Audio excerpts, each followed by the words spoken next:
All right, well, to get started, as usual, please go to the DCC On Demand and then pull up interactive apps.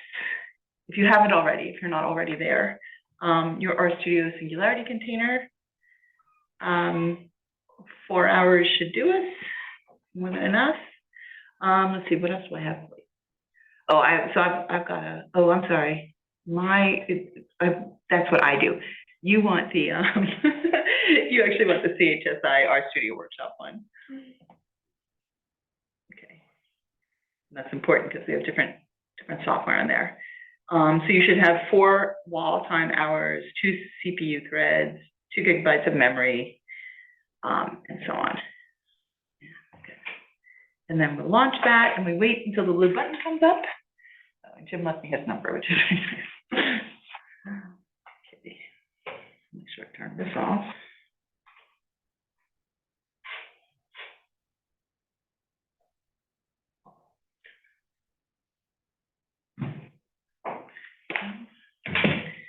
Okay, and about the DCC on demand. Sorry, it's not exactly related to the material, but do you know if there's like a limit to the amount of memory you can request for this interactive session? Because the work I do, sometimes I need to pull like 325. Yep, me too. And I don't think I've ever been able to get it to let me do that through the interactive session.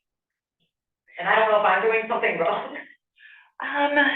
It depends on the machines that you have access to. Okay. So do you have access to machines that have that amount? Yeah, we have like over 500 GPUs. And then the group that you put for interactive apps? It matches the one I use all the other times when I'm not doing it interactively. But I don't know, maybe it's not, that's what I'm wondering if but you're saying I should be able to do it if I have access to it. If you have access to a machine that has that amount of memory, I can't think of a reason why you shouldn't be able to use it through on demand, but it could be that it's just something I don't know. I'm not an expert on that. So. Okay. But you could write to them. Yeah, I figured, I just assumed it was something I was doing wrong. I was like, well, I'll just do it the way I think it is. It's almost always something I'm doing wrong, but I write to them anyway, and then they help me. Okay. So we're going to connect to RStudio server.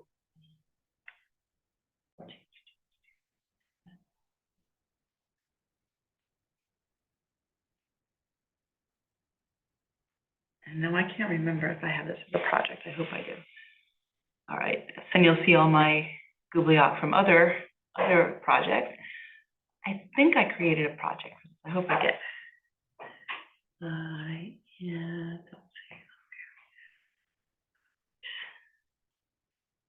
Let's see. Yes. Okay. So hopefully are you all with me here? So I'm going to open the project for the course.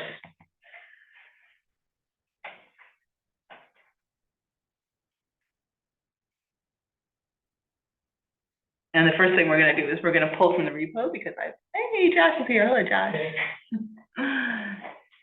I didn't know who was going first, and you weren't here, so. I didn't either, but I was running late, so I was hoping you were going to go first. No problem. How much time do you need? Okay, cool. So I'm in here. I should clean this up. And okay, so the first thing we're going to do is we're going to find the Git tab here. You see it? Should probably make this a little bigger. There we go. Is that legible at least? That's pretty good, right? So up here in Git, click there. And I'm just going to make this a little bigger so you can see it better. And then I'm just going to click on pull here.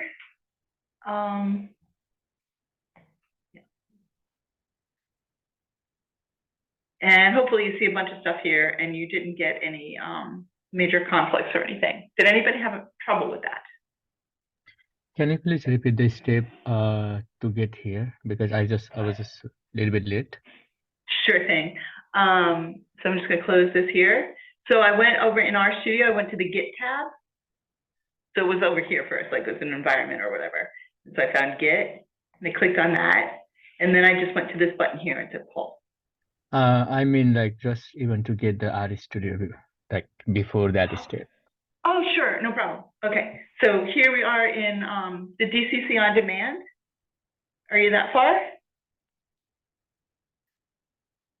not have the Git tab. Yes, yes. Okay, good, you're there. All right, and then go to, sorry, interactive apps.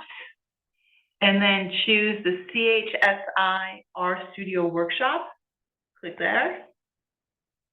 And then you'll have this come up with your options for the container, and then just click launch. And once you click launch, you'll be taken to another screen. Sorry, and I'm gonna go here. You should be here, and then you should have this blue button that says connect to RStudio server. You can click on that. And then you should get to your server. I'm gonna close my project again so I can just show people what I'm doing. So I'm gonna close project. Okay. So once you get into RStudio server,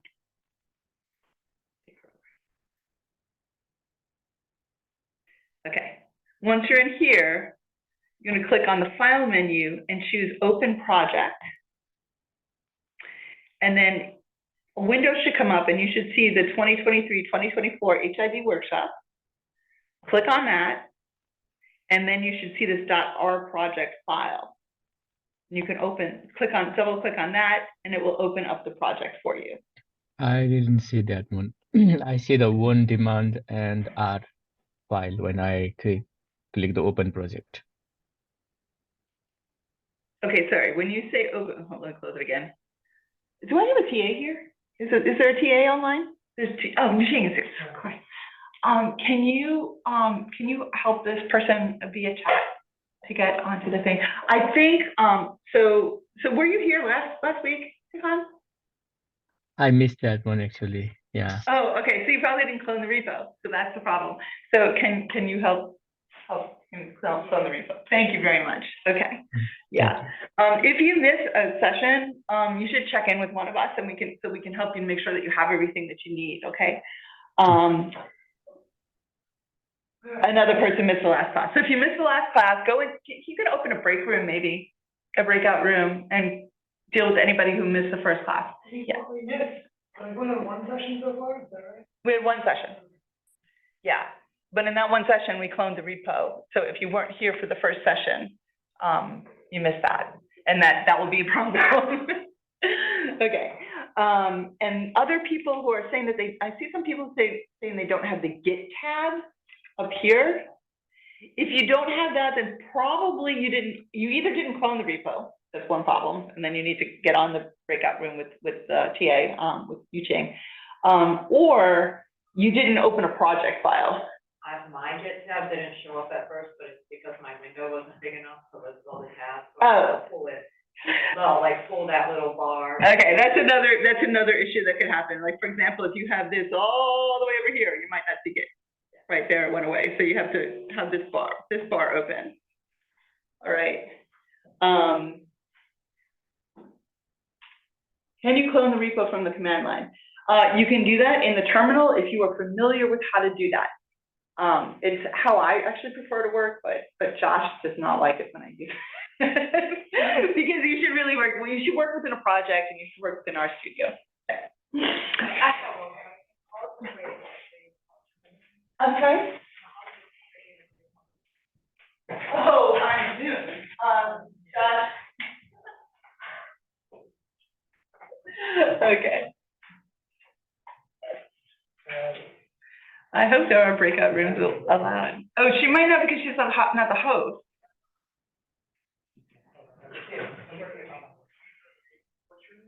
Jim's still here. You know, I'm gonna wait because all these people are gonna be left behind if I don't wait. Yeah, absolutely. So, yeah, I know that there is kind of a large data set that we can find as a group, but there's also a recommendation that we want to bring different data sets. Yes. So I was wondering, especially if it's really large, if there's somewhere specifically we should keep it, or is wherever we keep it on our normal kind of workflow? Yeah, I'm gonna say that to the group. Okay, so if you're bringing your own data, there are a few things that you need to consider. One is it protected data? If it's on PACE or something like that, that's gonna be an issue. I don't think there is, I'm yeah. gonna say, if you maybe don't. Don't, Yeah, you can't do it because the DCC and PACE don't interact, because the DCC is only for sensitive, not secure. Is that private? Get confused about, you can't use it for PHI. You can't use it for I think PHI. that's formality. Yeah. I think you taught me that it was private, sensitive, and public. Private and Sensitive, that's right. Public and private. Yes. Okay, so with PHI, you can't. I'm not sorry. You know, one thing you could do is sort of generate a random like data set that's based on what that look like, and I can help you with that. But so if it's sensitive or public, you can put it on the DCC. And for usually, so data commons, is that what it's still called? They do have a data commons directory. But that's not where you're going to work from, right? If you are in a group that has data commons, then it is possible to, so you're gonna be doing that, bringing your data there. Yeah, so I have data commons. I have stuff on data commons. CHSI has. This container doesn't automatically email data commons. Okay. So we have to. Probably have to do something there. But that's somewhere you could put it. But if it's very large, to answer your question, what you cannot do not put it on your home directory on the DCC. If it's a large. All right, that's a good question. What does large mean? 2 gigabytes is no problem. 200 gigabytes is going to be a big problem. I mean, just to give a little context, I just went to, HIV surveillance data set, the 30-year one, and it's kind of messy because it's 30 years. So Yeah. I was like, well, let's play with that. That's what I went through, so it's public. And then, If it's that old, it's probably not going to be very large because we just didn't have 200 gigabytes. oh, it does, it's all 30. So Oh, okay. it starts small and they get All right. higher, and then some of the variables change over time, so it's kind of a fun because it's messy. Yeah, that's great. So that's why I was like, oh, we might put Okay. that one in. Because the one that we've been provided is pretty clean and straightforward. Yes. And unproblematic. Yes, and we did that for a reason because we didn't want to. But I am actually, I think if I have time, and I'm going to check in after today, I think I've decided that I want to at least partially do some of TidyR.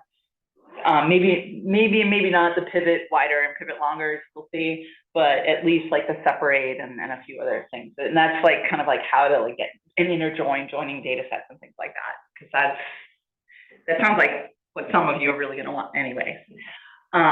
Okay, so the short answer is for the DCC, for bring your own data or any data, you should not put very, hundreds of gigabyte files on there. They won't let you. You will run out of space. I don't remember what the space limit is. Do you? 25 gigabytes? That sounds about right.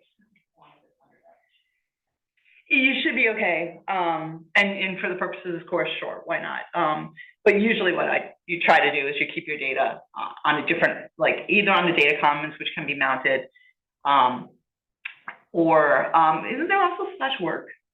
Still? Yeah, they still have that. Yeah, so there's also a directory called /WORK, and it's read write for everyone, and you can create a folder under that using your NetID, and you can put files on there, and that's usually what you want to do, because that's usually that is actually input output that's a system that's optimized for rapid input output.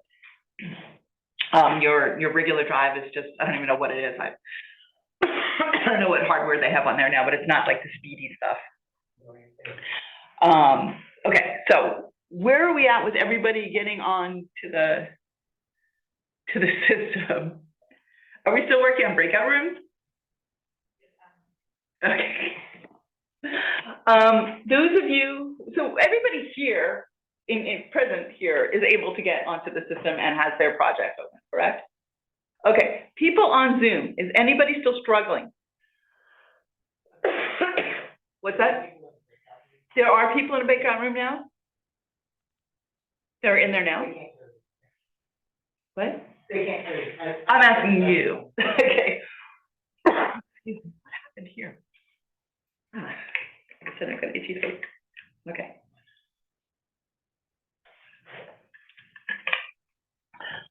All right, because I would actually like to get started. You can do our jungle bridge. Start singing. Do a little Janis Joplin. All right. Okay, so let me get back to where I was. Okay. I pulled from the repo. Everybody pulled from the repo. Okay, and I'm gonna go to, oh, I closed the project again. Did I? No, I'm in the, hold on. Yes, no, I'm in the project. Good. Okay. So I'm gonna go to the file menu and we're gonna go to data science. And we're gonna go to introduction. And then we're gonna go to this file that, that I started teaching you from on the first session. And I actually realized that there was a part that I missed because I don't think I ever got to the point where I was reading in data, or did I? Did we do that? We're gonna have to execute it again anyway, but so let's do that. So click on introduction to R.RMD, number 1. I'm gonna knit this up so we can actually see the output that you can, oh, of course.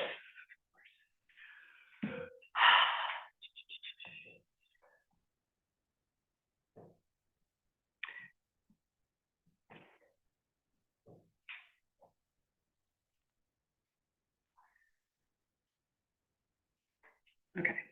Don't worry if you can't knit it. I will push the corrected one later. Okay, so this is where we started out last time, and I talked about basic programming concepts, and we didn't do variable assignment because I assumed that everybody knew how to do that. We talked about the basic data types in R, which were, these are called atomic types because they're the things that everything builds upon. Numeric, integer, logical, character, factor. And then you can make vectors, lists, and the things we're most interested in are going to be data frames, which again are called either data frame or Tibble, and Tibble is the new one. Tibble is the one we like, really. So these are, I'm just going to scroll through this. This is just a bunch of examples on how to, assign variables and things like that. But I want to get to this part here, where I don't know if I did it last time or not, but I wanted to be able to read in the CSV file. Actually, I didn't because I don't think the CSV file is on there. This is actually using tidyverse, and then I want to read in this file. So now I'm going to go back over to RStudio and find this code in my Markdown notebook. No. And I'll tell you what line number we're on. Here we go. Okay, so line number 146. So we're in this chunk here. And I'm going to wait because I know people might not be there yet.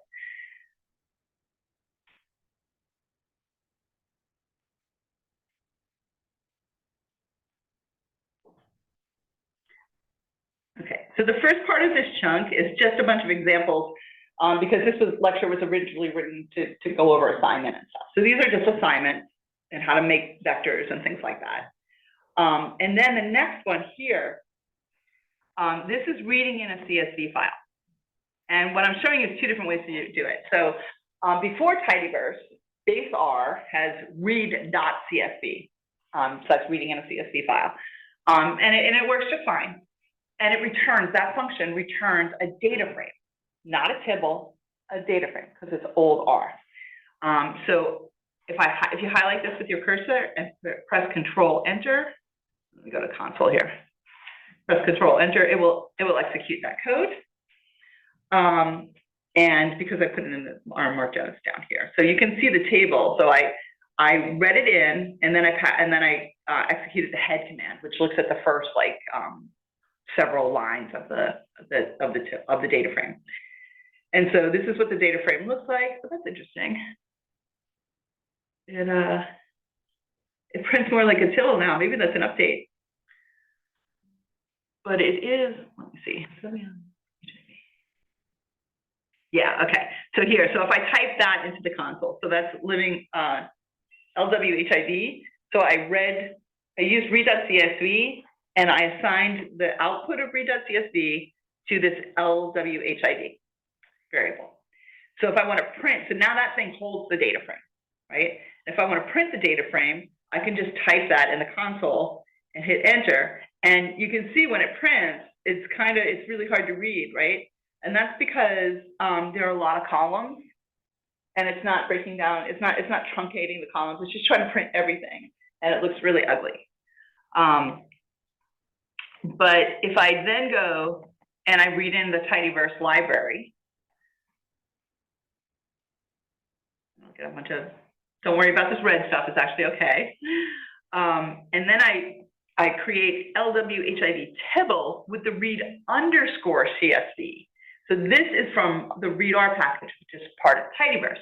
And this is a parsing program that reads in your file, and then it saves it in tibble format. So when I read this, it's going to return a tibble. So I'm going to execute that, and then I'm going to type down here LWHID.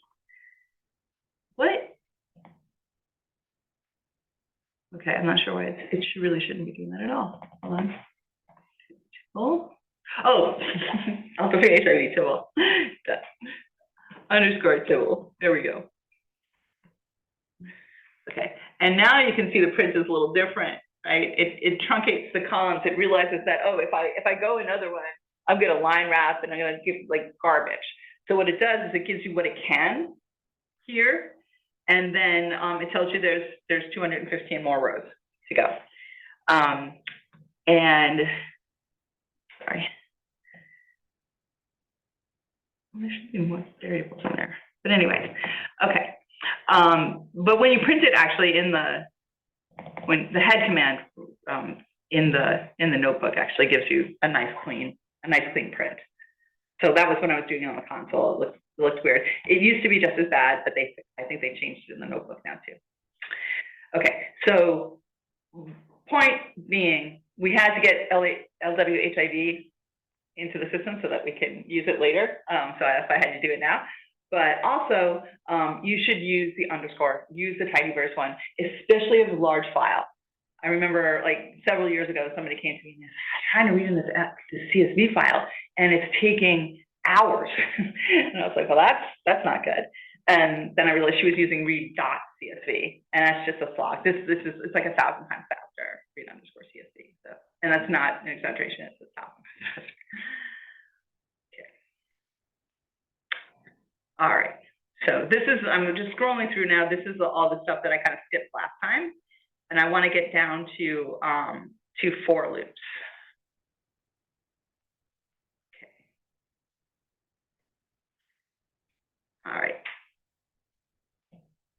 Let's actually, I'm going to go back to the knitted output again, because it just looks better. It's easier to read. Okay, so here's the stuff I just did with the tibbles. Scrolling down, and now I'm at loops and branching. Okay. So this is the knitted output, and then if I go back to my other window, you can see the RMD file, and this is at code line 259. Go back over here. All right.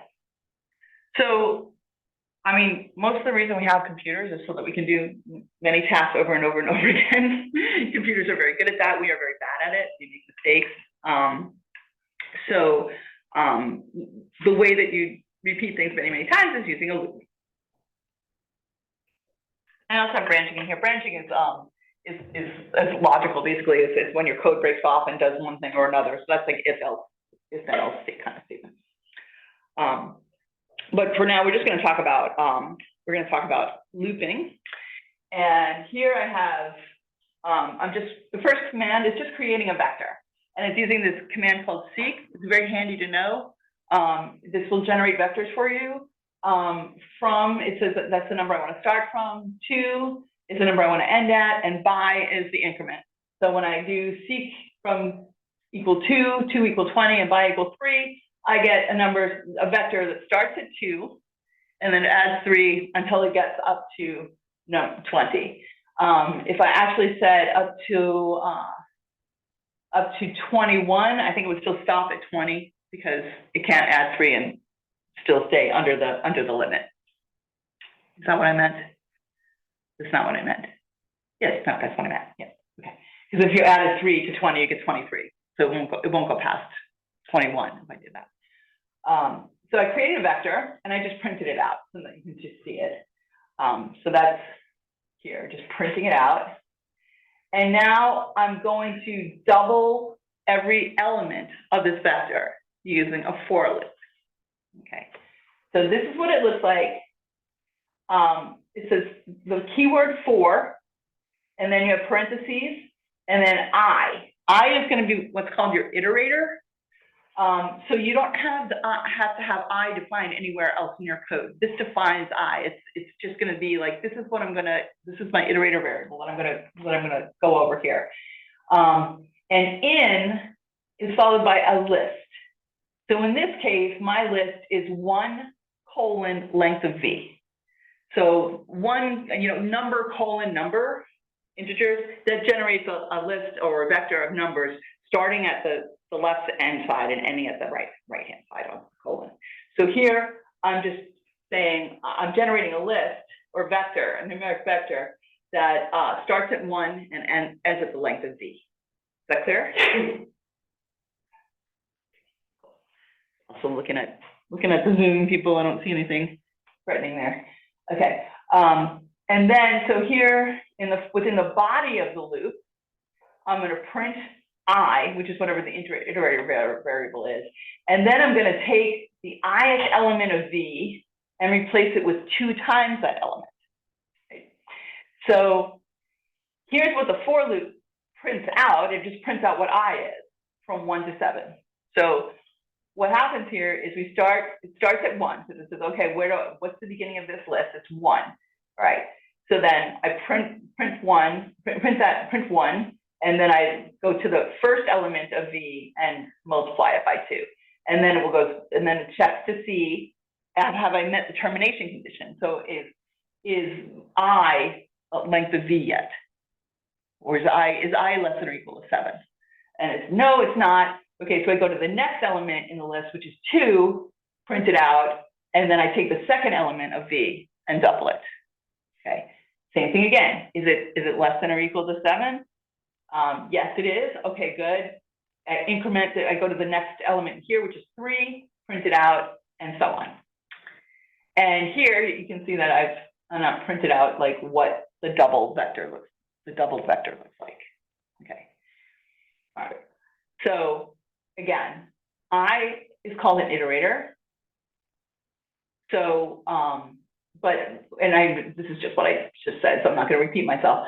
But I just want to show you that it can be a little fancier, and you will see this in our code a lot because it actually makes more sense in most situations to not actually index the vector. So this 1 through length of v is one type of list that I can iterate over, right? It's just the indices, the elements of v. But I can also just create a list of anything and iterate over it. So here's my iterator list, and it's just, remember, C is the concatenate command. So this just creates a vector with elements 1, 10, 32, and 1.5. And if I use the syntax for I in iterator list, it's going to go and say, okay, I want the first element in iterator list. What is that? Okay, that's 1. Okay, so in the first call of the loop, 1 is going to be the first element in here in iterator loop. Print that out. I print out 1.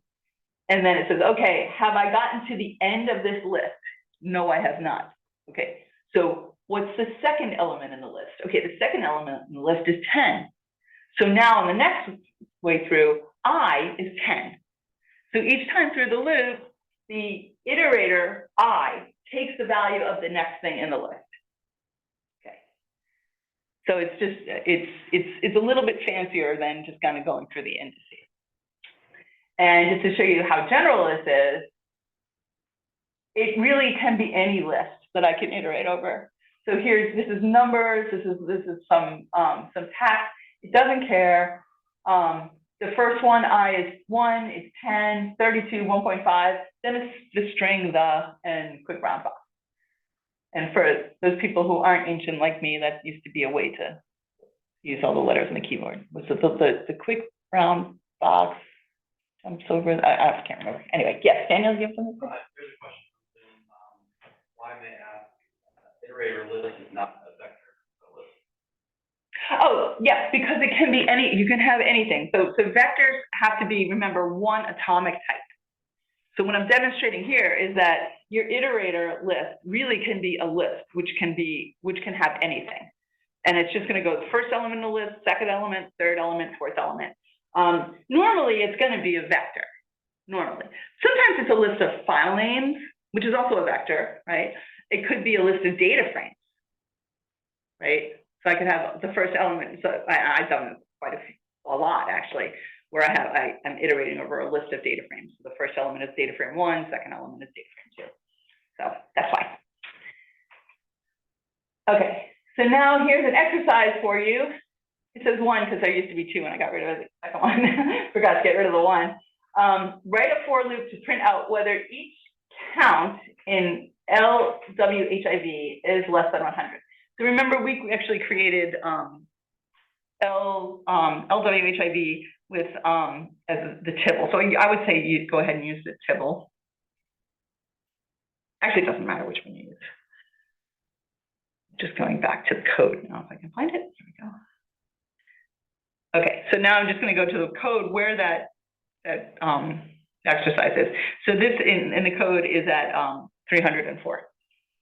And if you, just to remind you what LHWHIV looks like, let's just look at this again. So, so this is a year. So this is the number of people living with HIV for a given year. So, so this year, the category is age at year end, and then the group is the age group, and then count. And so I want to know, oh, wait a minute. Is that the right file? That looks, yeah, no, that works. Okay, so just do that. It doesn't really make a lot of sense to do this. But so you just for each row of the data frame, check whether or not it's the count is less than 100. So basically what I want you to do is extract that column, the count column, and then write a for loop to iterate over that, if that makes sense.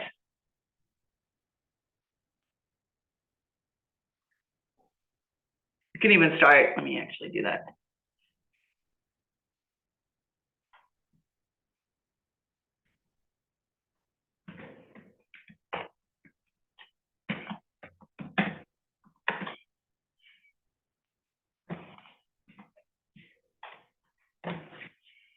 So here you can get your, that will just extract the counts from it.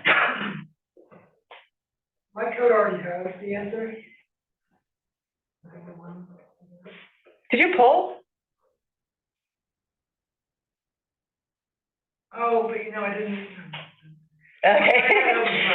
Because it was, I didn't realize that the last person, because I didn't teach using this file last year, and the person who used it before left the solutions in there. So I took them out and put them in a different file. And so, but if you haven't pulled, you don't have the most recent stuff yet.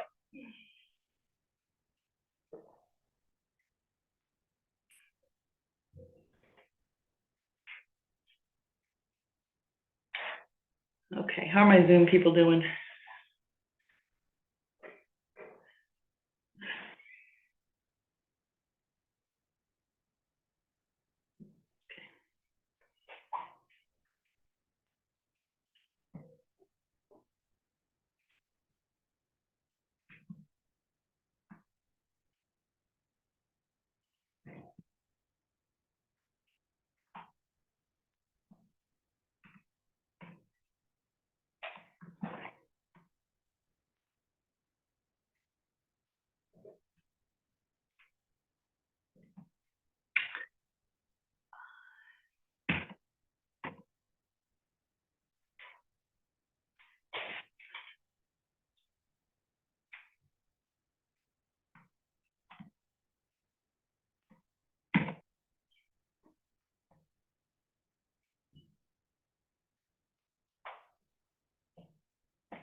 Okay, I hate to interrupt you guys, but I forgot to have you save the file, and I would like you to do that, otherwise we're gonna get merge conflicts later. So just, before you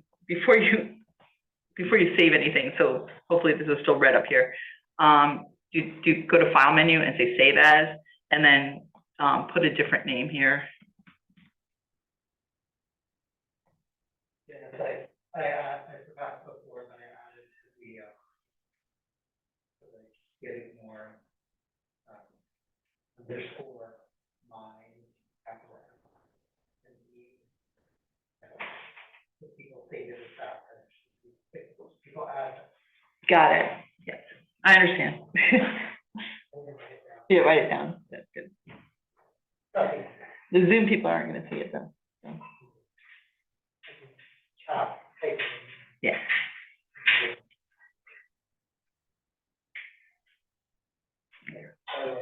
Double check.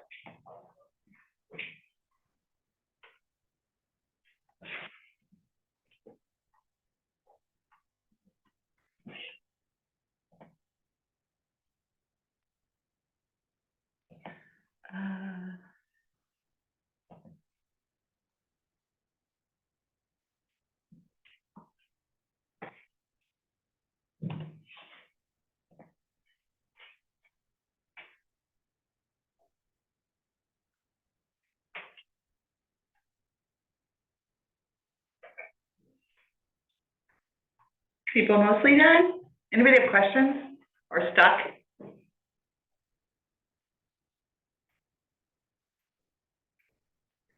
So here are two different ways to do it. One way is to just create this vector to just, extract the count column from the data frame first, and then just iterate over that, that count.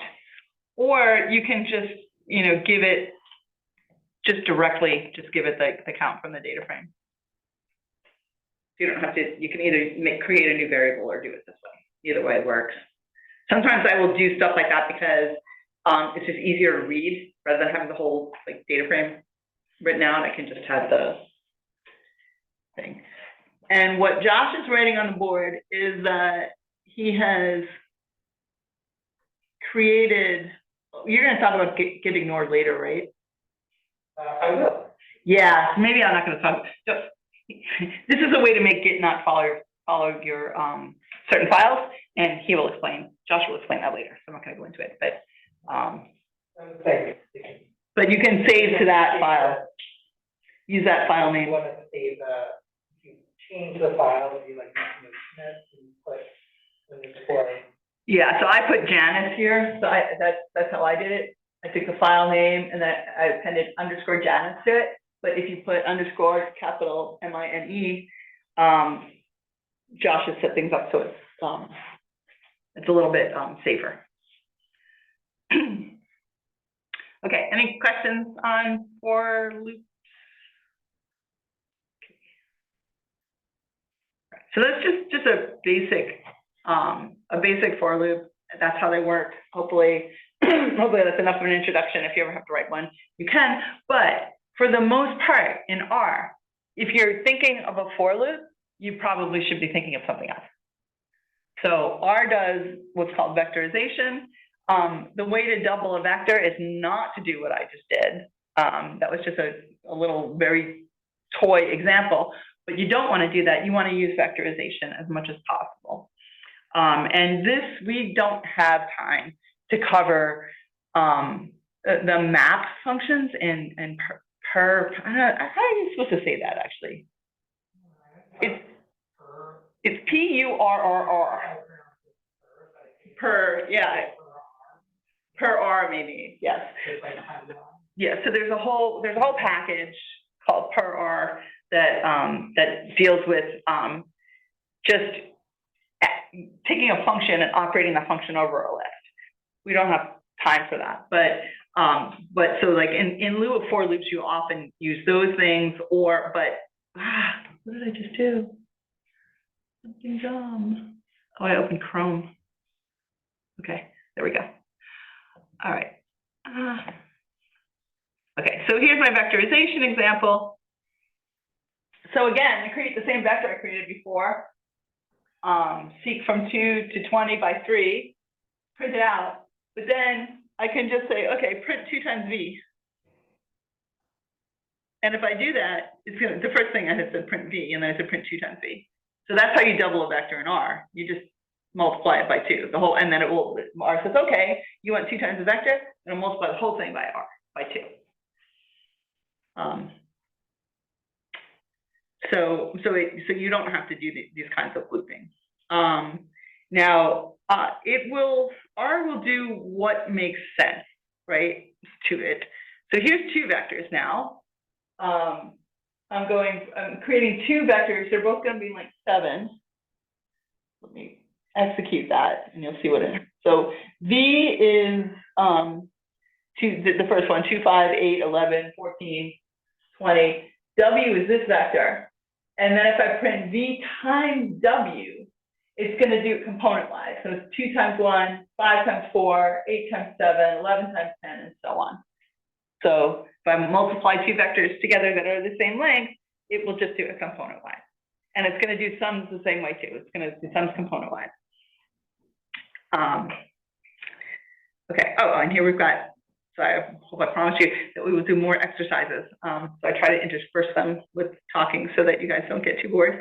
So here's some exercises for you to do. Create this vector, add 2 to every element, and square every element.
Are people still working? Oh, okay, like, I never know, because people are like, just like typing on their computer, I never know if you're like bored and started like shopping for something, or if you're like, still working.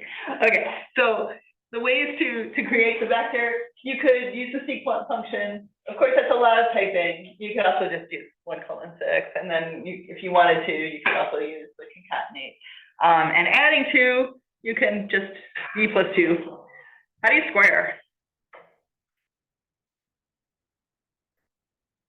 Josh, I think, you think they know? no, I think I know. You know, I think you know. Okay, so I mean, something squared is the thing times itself, so you could just do v times v. But just so you know, in R and in most programming languages, raising something to a power is a caret. So like that. So it looks like that. All right. So these are written to be really dumb and easy. So okay. Some other vectorized functions that are you probably know about. So sum and mean. So you don't have to write a for loop to add the elements of a vector together, and you don't have to write one to do a mean. You have the functions that are already vectorized to do that for you.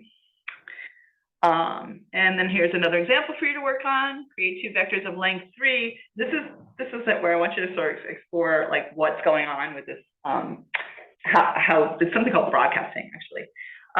So create vectors of 2 vectors of length 3 using concatenate. And then what happens when you add them? Well, you probably already know, so you can skip that.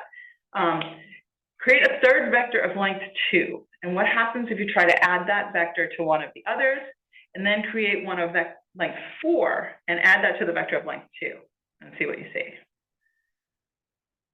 So, like I said, you skip the first one because it's kind of, but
okay. So what you should see, of course, okay, in the first case, I think they've changed this behavior too. Okay, I should really read the release notes. All right, so in the first case, I created the vector 1, 2, 3, and oh, I meant to do 1, 3, 2, 3. What did I should have actually done this. That's wrong. Okay. Okay, so in the first case, we have 2 vectors of length 3, and it's fine. It just adds the 2 together. In the second case, we have something that's of length 2, and it adds to something of length 3. And so what did it do? The first one was 1, 2, 3. The other one was 3, 4. So it added 1. Let's actually print it. Let's print U and V so we can actually see it a little bit better.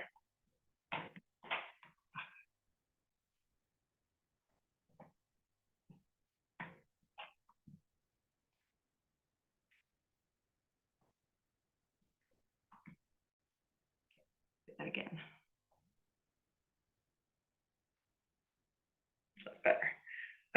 So the first time it just added the two together, which is fine. The second time it's got something that is length 2 and then something that is length 3. So do you see what it did? It said, oh, okay, this thing is length 3, this thing is length 2. So first I'm going to add the first 2 elements together. That's fine. And then I'm basically going to go over one more and kind of make this, 3, 4, repeat it again. And then it kind of just falls off the cliff. So it gives you 3 plus 1, 4 plus 2, and then 3 plus 3. And then it says, oh, okay, I'm out. Does that make sense? It used to actually give you an error. Did this not used to give an error? Multiplying different. No, if you had two vectors of different length that weren't multiples of each other, it would give you an error. Now it just gives you a warning. I don't know. I swear it used to give an error, but whatever. Anyway, that's what's happening. So we'll do weird things, and it's important to know that it's not going to error, because this is something this is a way you can generate bugs and drive yourself crazy. So you need to be careful about this kind of behavior. So it will continue to do what it's doing here. And what did I do here? V plus U, 1, 2.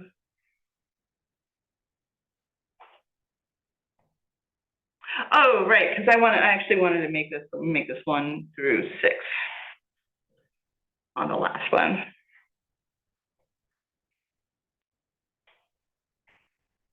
So here I don't get a warning.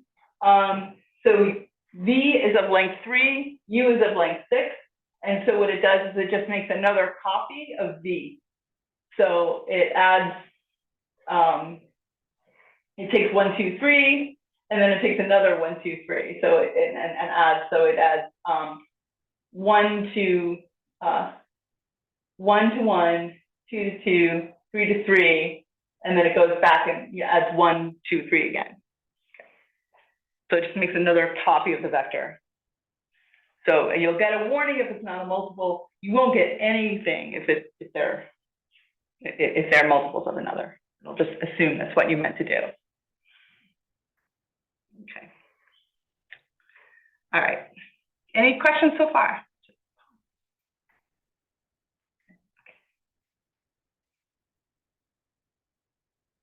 All right.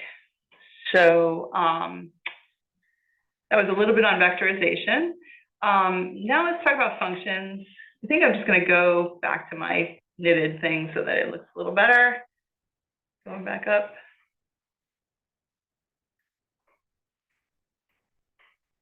So, functions. So everything in R is a function. Parentheses are a function. Everything's a function. Add the plus sign is a function. All operators are functions. If it's either a variable or a function. I shouldn't say everything is a function. When you put a variable on a line by itself, you call the print function, and it prints it out. So what does a function look like? Well, it has this structure. So you can create your own functions as well. And I don't know how often you guys end up doing this. I do it all day, every day. So in R, starts out the function name. So basically what this is like, so you know how seek generates a sequence and returns it via the arrow here?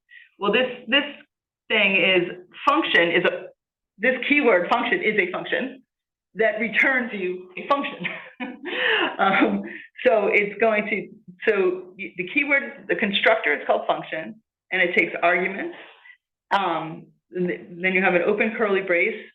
If it's only one line, you don't need the braces, but that doesn't happen a lot. You should almost always use braces. Body of the function, and then a return. So a function takes input as argument, and it returns output. And R is, at its heart, a functional language. It wants to do everything with functions. And again, these are when I say functions, I really mean them kind of in the mathematical sense. Functions in math, they take input, they give you output. And it's the same thing in programming. So here I assign a function name, and then constructor, I give it the arguments. I tell it what I want it to do with the arguments, and then I tell it what I want it to give back. Okay. So the main function, say behind the scenes, right? Mean takes a vector and it returns a number, returns the average. This is a simplified version, by the way, of mean. If you actually look at the code for mean, it's a lot longer because it's looking for all kinds of like, is everything numeric? Like, are there NAs? Or am I dividing by 0? Like all things like that. It's to take care of. So it's not this simple. But this is a function that takes a vector, and then it just says return the sum divided by the length. And I just put here because I'm highlighting the return function. But in sort of our style guides, most of them say, if you're at the end of the function, you just put the, you know, what you want to return. So you don't have to use this command return here. You just say, so normally we would just write this. Okay. And here I did the same thing. So this is another one. So instead of, you might, for readability, want to do something like this.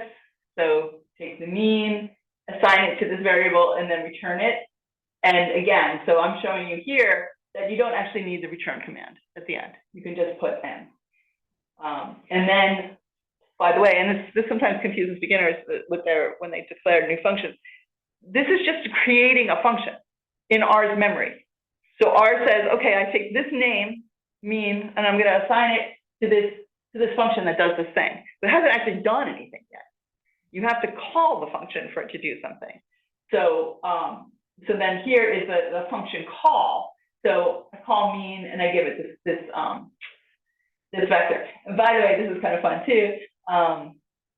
It's a little bit more advanced, but this is scope.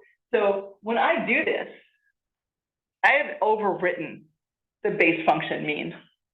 Not forever, but within my session, like in R's brain right now, if I say mean, that's the one I'm getting. I'm not getting the mean that does all the checking and everything like that. So you really should never do this. You should never ever do this. Okay, and so this is just explaining what I just said. Like, so it's there for you to read. So here's a simple example of a function. I did this just to be redundant. So this line actually, so my function now is the name of the function. It takes arguments A and B, and then it does this stuff and returns B. And I just put this in here to show you that, like, functions can do a bunch of stuff, but if you don't actually return the output, it doesn't actually end up being returned, that it doesn't do anything. It just kind of calls them, and then so this variable C goes away. Like, it gets created for the function, and then it evaporates when the function call is over. And then I can call it with A and B, these two numbers. So, so in the end, I'm returning A plus 2 times B. And so the function name, again, arguments are A and B, and the body of the function are these 2 lines, and the result that is returned is either given by the return statement or D. Why do we have a return statement if we don't need it?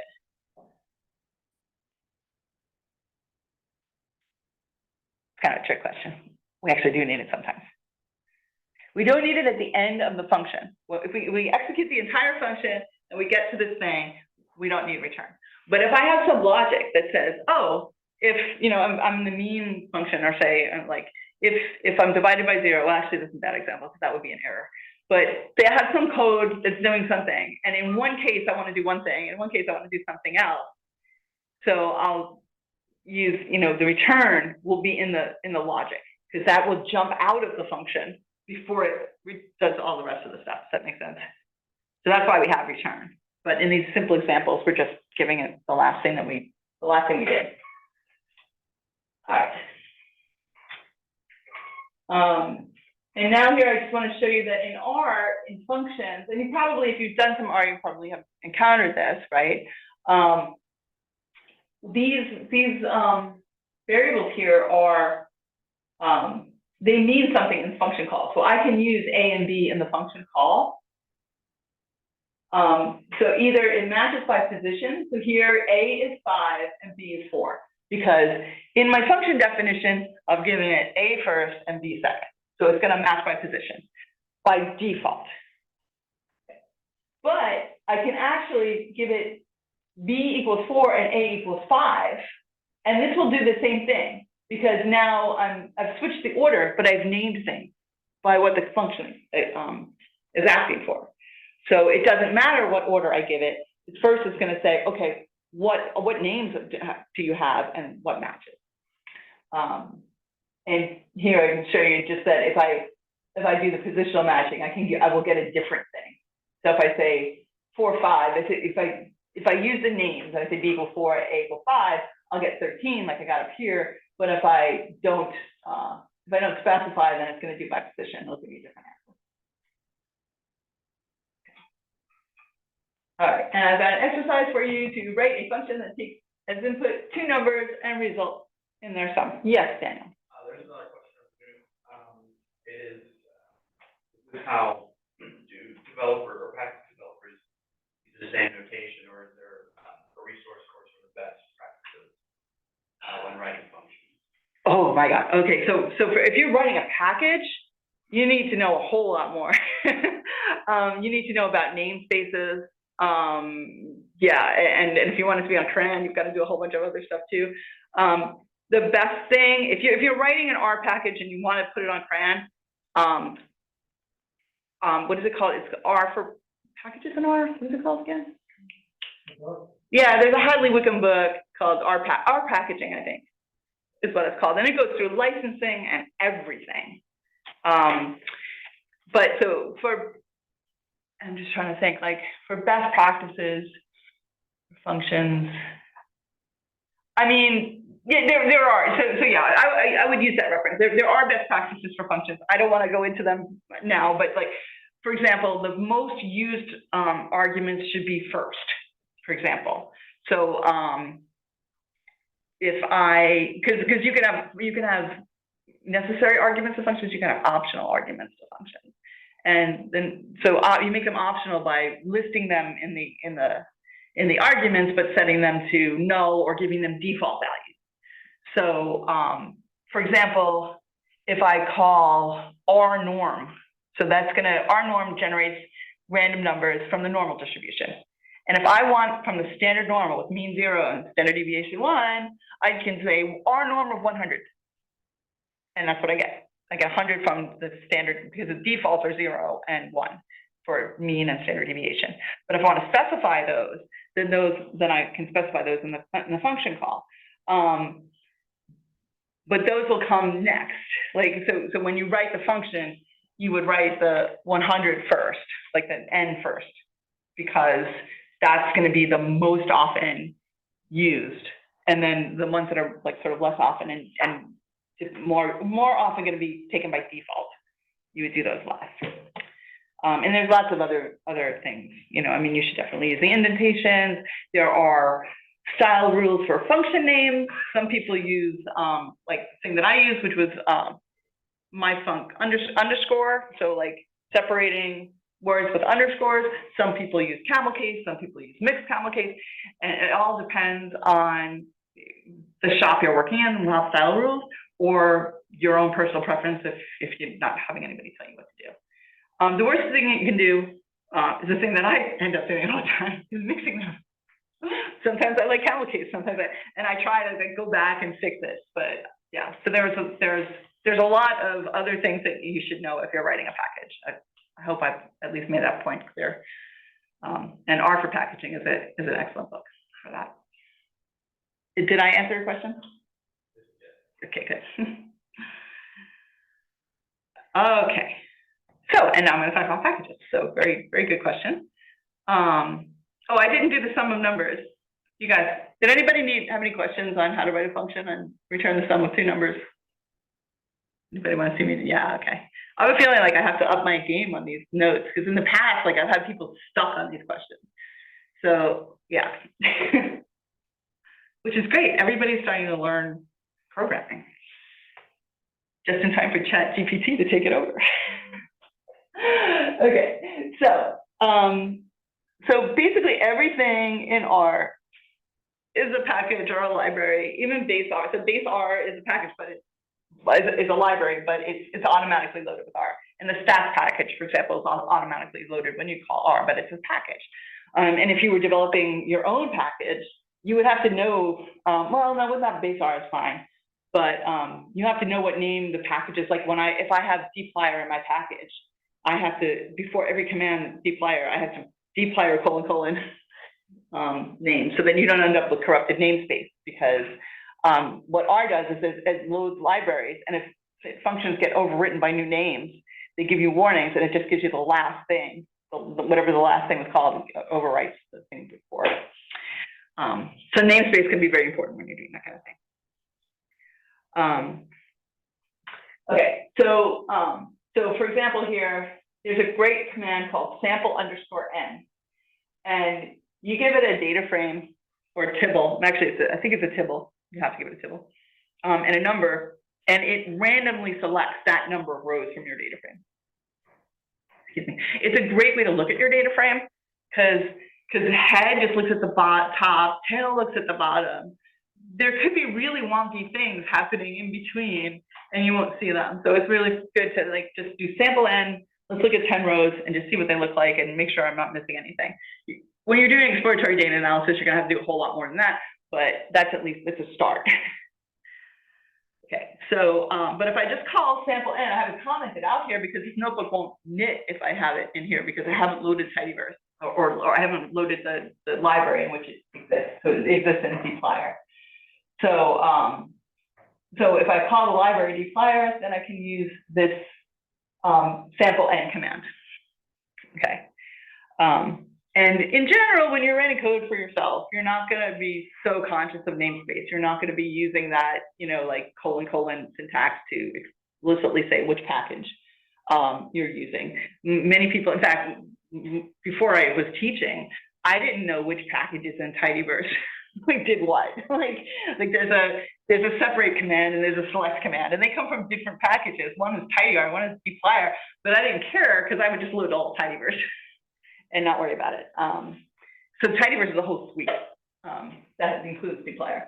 But when I started writing packages, I was like, oh, I have to say which package this comes from. I have to know. And also when teaching, like I would separate them out. So here's just using this on this living with HIV. Oh, I guess it doesn't have to be a tibble. This one is not a tibble. So, so there's a sample from here, and this is a good, this is a really good use of sample n, because in this, you can actually see the year and category, but there's a whole, what I guess that's called category. I don't remember. Let me look at this. Hold on. Let's go back here for a second.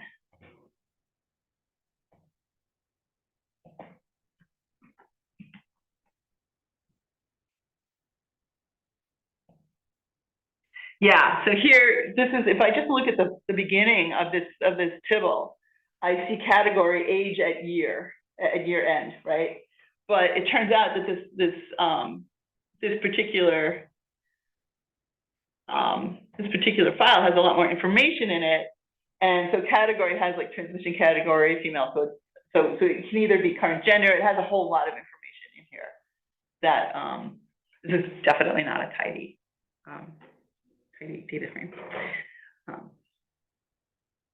Yeah, so sample n shows me, oh yeah, you've got a bunch of weird stuff in this file that you have to deal with. Okay, and so installed and installing packages. So there's a difference between having a package installed and having a package that is in memory.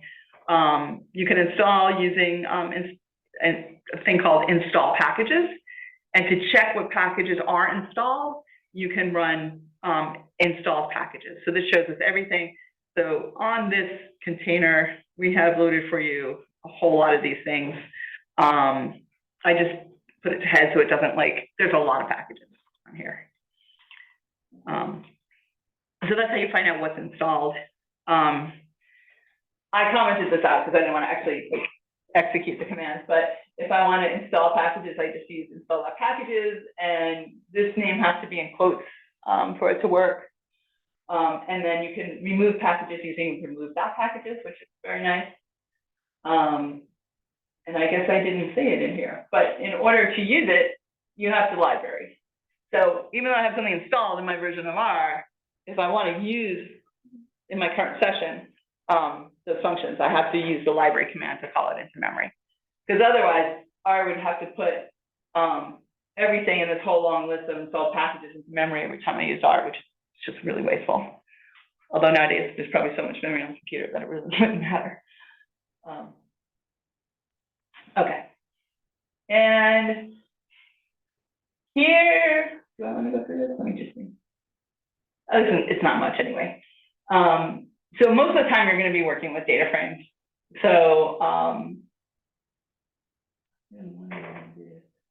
I just wanted to show you that there are many data frames within R that you probably already know this, people have used this before, but there are many sample data sets that you can use. So I created one here, so you can create little toy data sets for yourself. These are all my pets. I'm down to one duck, unfortunately. His name is Goose. And then empty cars is one that you can use a lot. Iris is one you can use a lot. And then if you use this command, you can see all of the available data packages that are ready for you. And so, so we're going to use, in some of my many of my examples, I'm going to use these toy data sets, even though they're not HIV relevant, they're just ready, right? They're just really, you know, they're kind of made to do examples on, so I'll use them. Okay, any questions? Well, if you think of more, I am here. I think we could take a break now. And do you want to go on with Git, or do you want me to go on? Good now. Okay, cool. Take a break. 10, 15, 10. Yeah. Let's come back at 2:30. That's 12 minutes.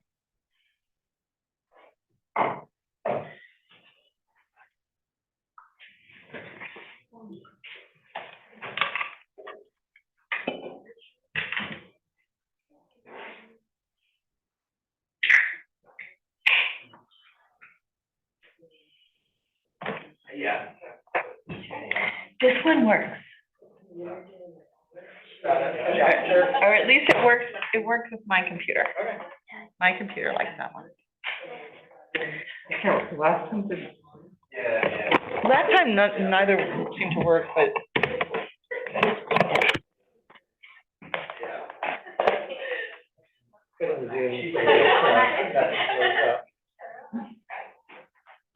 all right.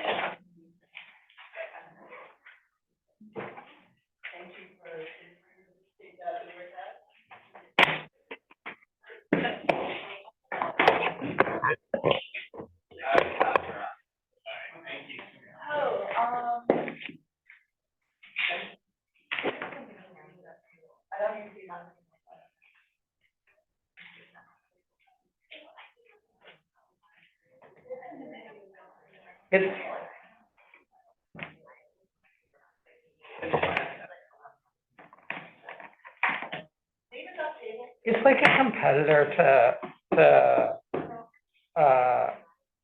Tibbles, I think. I've never used it. Yeah. It sounds. It sounds like my impression is that it's, you know, whenever I like come across it, like it seems like it's like, oh, it's got all these nice features that Tibbles and cFlyer don't have, but I don't know. Oh, okay. So it might have nicer features. I don't know, except, you know, maybe, I don't know, like I feel like I come across things like, how do you do X? And it's like, Hopefully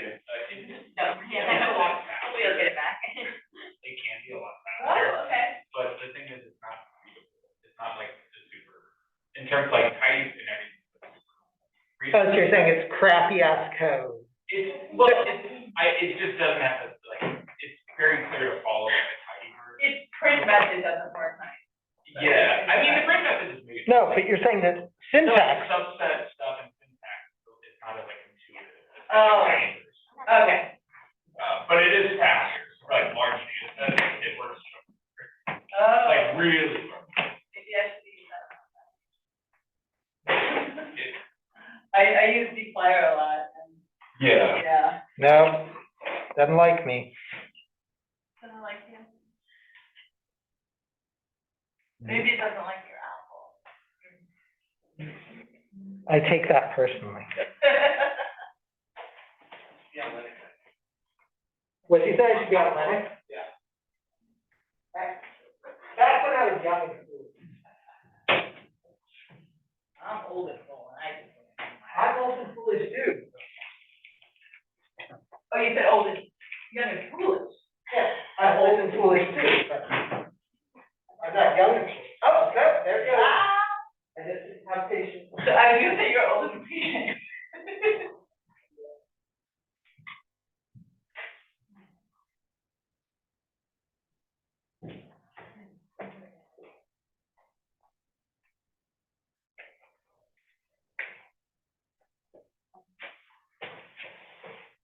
Trying to decide if I wanna.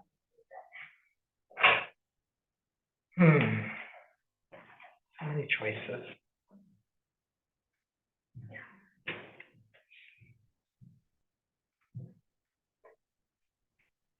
Thinking about just using this computer.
Uh-oh.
They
were. Okay. Let's see.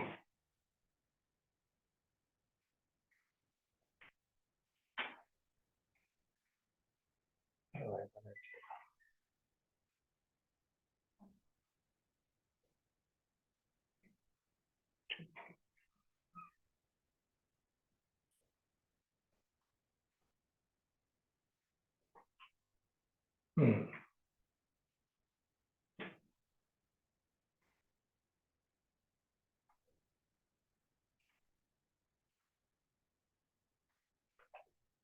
Okay, so now the question is, can people on Zoom see that? No, probably not. Oh. Hey. Probably have to set up a camera. Like in Zoom. Yeah, no, but it, hey, Jim, how do I do the right projector? No.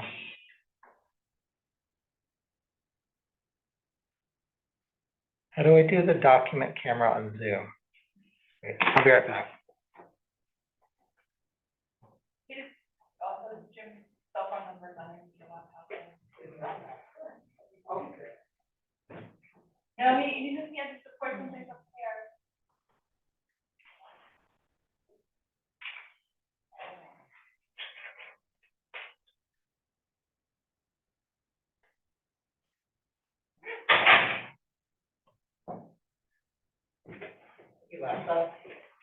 Yeah, he had to do something upstairs. Just let me understand. So how do you think I do it? I think I'll just have to, Click on the, in Zoom, you have to say which camera you want to use. Thanks. No. little video icon, I think, open that. The what? I was gonna do. Okay, yeah, I just don't know how we can, 'cause this is not working, right? Yeah, I think that's for that. Okay. We'll I got a plan B. Okay. We'll do plan B. Here's your yourself a comment. That sounds complicated.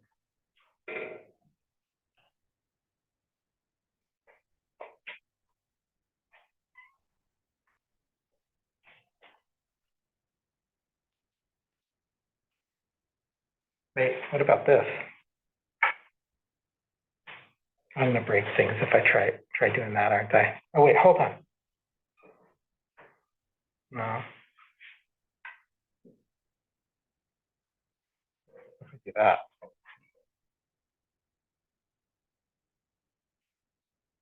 No. Can you share screen with you an option? Well, it's not set up for here. I'll just do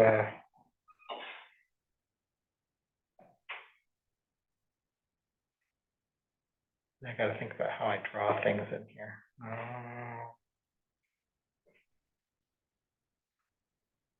The drawing. There's some Google drawing thing.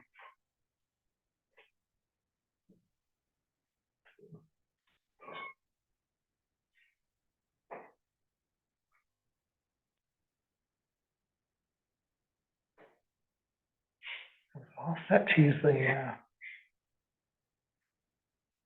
I could, Of changing the camera to, here, we're gonna do it the old fashioned way.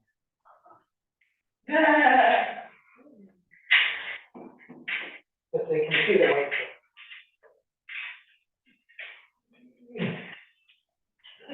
are the brakes on? Well, okay. I was turning around because I'm too lazy now. Yeah, except the markers. What do you say? You know, What you do you can say break, about you, looking at the figure out? the cord clicks.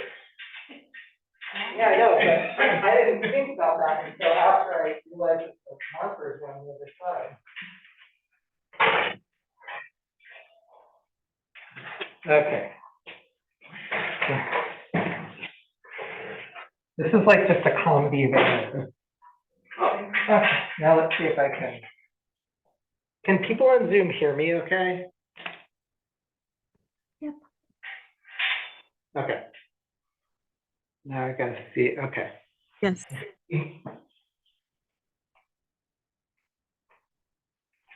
I'll try really hard not to write on the part of the whiteboard that no one can see. Oh, there you are. So I'm just enjoying the show. Yeah, can I share like the document camera? I think he's just messing with it. Okay.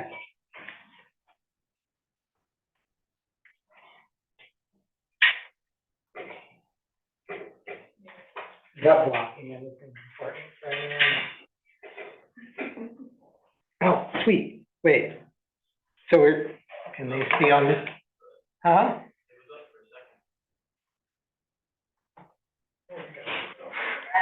This thing, I can't control the zooming in and out. Okay, yeah, I can do that. Okay, wait, The so, document camera, stick that every, yeah, except I'm gonna wanna switch. you wanna go back to the computer? I'm just gonna use it for like 5 minutes, Okay, and then, then take it. okay. I'm hoping everyone on Zoom can see this now, and people here can see it, right? That's my hand, I'm very excited. Oh, it's not on Zoom? Okay, so I won't start. So I'll start here, which is that I'm going to be, so I assume everyone already has our studio open and.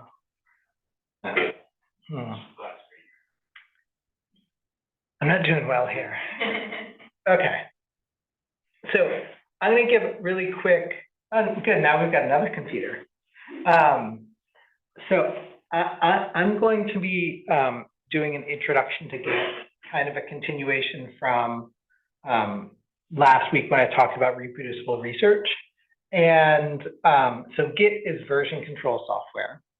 And I find it very difficult to explain what version control software is to anyone who hasn't already used version control software. So I'm gonna try, but I will, so 2 things I'm gonna say is that, oh, there, wait, no. So I'm gonna be working through the notes that I would show you if the screen was, well, people here can see it. No, no, they can't. Maybe they can. Well, we'll get back to them in a second. Anyway, I'm gonna be working through the notes. If you go to the link on the Git repo for Git, there's the first part that says intro. Listen to me, I'll get there in a second. So I'm not gonna show you the notes while I'm working through them. You should just like be following along. But if you wanna go back through and do this again, you should just be able to follow the notes. Okay, now can people awesome. Okay. So here I have my piece of paper. So, and I do have links at the very top of the like lecture notes to an article on like kind of what you can do with Git and why you might want to use it. I'm going to hopefully try and convince you, although probably today I won't. But hopefully you'll trust me that it's worth the time that we're going to spend learning Git, and it's useful for doing reproducible research and making your life easier. If you bought what I told you last time, then Git is an extension of that. Okay, so let me just tell you what version control is in general. So here's, and I'm also going to show you something really important, which is why I'm not an artist. Okay, so here's my desk. I'm going to like throw some legs on there. And that third leg is, you know, the perspective's a little off, but in another life, I wanted to be like Picasso or something. I don't know. Okay, so here's my desk. And here's some document that I'm working on. And we'll just say, since it's actually like a document, that it's like I'm writing a manuscript or something. And is big enough for everyone? Okay, awesome. So every once in a while, because I like to be kind of careful, I like to take that document and I will go to the Xerox machine, which people know what that is. They still use this, right? I mean, every once in a while, copy machine. Okay. I mean, like these days, they're just like scanners and printers like in one container, but okay, so this is my rendering of a copy machine. So I make it, every once in a while I make a copy of it, and I take it and I put it in my file cabinet. People know file cabinets, that right?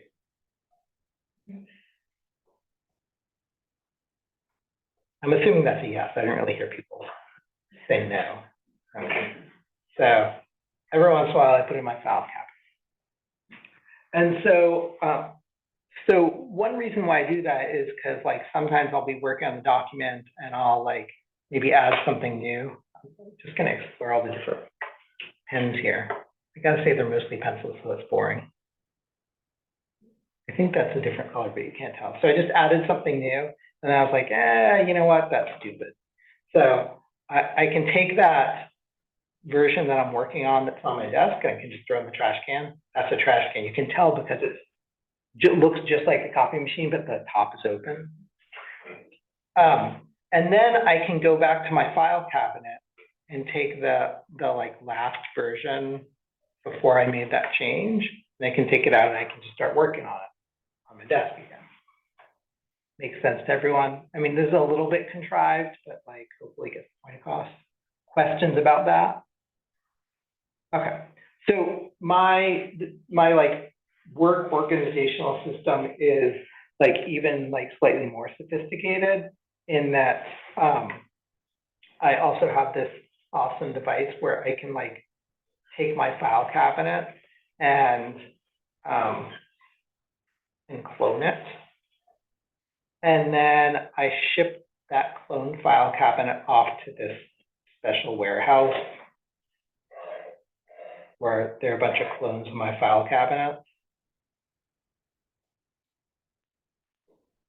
And the cool thing about that, I'm not going to fill up the warehouse with file cabinets because number one, we already established that I'm not an artist. And number two, this is not an art class. Okay, but, you know, there are a bunch of file cabinets in the warehouse. And so the nice thing about that is, or one nice thing about that is that, like, let's say there's like a fire in my office and like what I'm working on my desk gets burned and my file cabinet gets burned. And just an aside, I'll say, like, you might think like this is like a really abstract concept, but I did work in a lab once where there was a fire and at another time there's a flood. I was not present when either of those things happened, so I'm just gonna say here that not my fault, but these things happen. And so like, if there's a fire in my office, I can like call up to the warehouse and I can say, hey, can you send me back one of the most recent version of my file cabinet? I guess I probably want that going over here.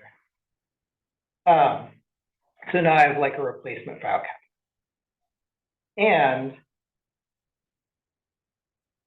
if I have you know, someone who, a collaborator that I'm working with on a project, and they call me up and they say like, hey, do you have that like manuscript or like whatever it is that we're collaborating on? And I say, yeah, I have a copy of it. And I can just like call the warehouse and I can ask them to like send a copy of the file cabinet to like whoever it is. There, we'll stick figure out what's going on at the bottom of the page. Put up so you can see my art. Of course, I did the legs upside down. Okay. So this is version control. We're gonna try and do it if we can like switch the screens. I'm gonna come back to this later, mostly because, you know, it's making Jim like probably pull his hair out what I'm doing to him. Okay, let's see. I'm gonna switch that to that. He's beating me to it. Okay. So, you get there. You know, it's the data moves slow. There's another whole nother thing showing up in the middle there. I don't even know what that is. Okay. Maybe we're good. There's my cursor. Okay. So so this is the course repo. I can put the QR code there longer if anyone needs me to, but if you go to data science workshops, and then this Git section under reproducible analysis, I'm gonna be starting with Git introduction. But I'm not gonna show you this except for like the next like 30 seconds because I'm gonna switch over to our studio in a minute.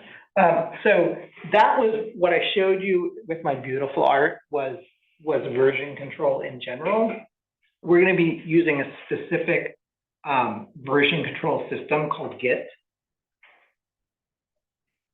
And so just so I can justify why we're doing this, why we're using Git as opposed to another version control system. So it is, I feel like it's pretty safe to say it is the most popular version control system on the planet at the moment, and has been probably for the past at least 5 years, maybe 10. So like, I'm actually not someone who's always a big fan of the most popular software, but it does have its advantages being popular in that if you have a problem with Git, you can Google that problem and you will find a million different solutions. So that's nice. It's a super powerful version control system. So it was actually developed originally by the person who invented Linux for the people who develop Linux. So there's like 1,000 developers all over the world who use Git just for developing Linux. And so like if like hardcore operating system programmers like if it's got all the features that they need, then probably anything that we need, it's gonna do. Like I in my daily life use probably like 2% of the functionality of Git. I'm happy about that fact. I don't really want to use the other 98%. Like in a period of like 6 months, I might use an additional 1 or 2%. And like I can just Google for it because again, it's popular and I'm gonna find the answer. It's what's called a distributed version control system. So that's like less exciting these days. What that means is that like you can have copies of your code, of your repository, and explain what a repository is in a little bit, on different computers. And they're all kind of like first class versions. So back in the old days, before there were distributed version control systems, I try not to like spend too much time on nostalgia. Like you couldn't use version control if you're on a computer that wasn't connected to the internet, which again, like you're like, whatever, who cares? Like I can get internet on like an airplane, on a bus, on like whatever. But like there was a time on this planet where you couldn't get internet everywhere. And so like I used a non-distributed version control system, and you could work on something, but you couldn't basically do like any of the version control stuff that we're going to talk about. So distributed is nice. It's free and open source, which is also nice because you don't have to pay anything for it. You can just download it. It's available like kind of everywhere. So that's why we're using Git. And I know that Janice like isn't a fan of like the Git RStudio interfaces. We have this conversation all the time, but it's like one of the like nice features of RStudio for me, and probably one of the things that convinced me that I should actually use RStudio. There are other, we're going to use it. There are other interfaces that are like a little bit better, but if you're going to be using RStudio anyway, Git is right there. So that's nice. So I'm going to, if you have not already opened RStudio, you should go ahead and do that. I'm going to do that right now because my session died. And probably I should have started it like before I started talking. And so like I said, while I'm waiting for that, I'm going to be just following these notes, because if I don't follow the notes, then I'll forget to tell you something important. But I'm not going to show you the notes. I'm just going to show you what I'm doing. So I'm doing that. And we're actually, what do we need to do? Okay, so first I probably need to make that bigger, right? It's hard for me to see, and I'm right here. Does anyone want me to make things bigger? Okay. So the first thing that you need to do, I think that no one here needs to do this. Well, I don't know, maybe. We'll just see. Oh, and actually, well, that's good. So just follow along with me. So go to the tools menu here, and then click on that, and it'll give you this drop-down menu, and you want to go to global options. And if I'm going too fast, yell at me, please. Okay, and that's showing. And then you want to click in the sidebar here on git/svn. Just for like background, SVN, that's the version control system that I used when I was in grad school, not distributed. Okay, and I already have this checked here, but if you don't have a check mark here next to enable version control interface for RStudio projects, be sure and click it so that you have a check mark there, so it's enabled. I don't know if anyone actually needs to do that. And then you can click on OK. Yep. We're going to get to that probably today. At this point, you probably do not. Okay. Yeah, so like things might look a little different for me than for you. Okay, so the next thing we're going to do is we're going to open a new blank project. And I think I showed you one way to do that last time. I'm going to show you a different way, which is you can go up here to the top right. So this always shows you if you're in a project, it shows you what project you're in. So I'm going to go to new project here. sorry, I clicked on that. Oh, I didn't mean to actually click it yet. But I clicked on new project. Anyone not here? Okay. And then I'm going to click on, what do I want to do? I'm going to click on new directory and then new project again. And this is one place that I think I keep on forgetting to update my notes. Yeah, the notes are slightly different here, but you just want to do new project.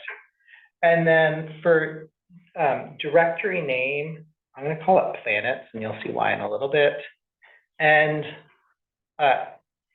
this is actually, I'm going to do things a little different than I normally do, because normally I organize things a little different. But for now, I'm going to put this in my home directory. So if you have a tilde here, squiggly thing, then you're all set. If not, you can click on browse and then click on the home and then click on choose.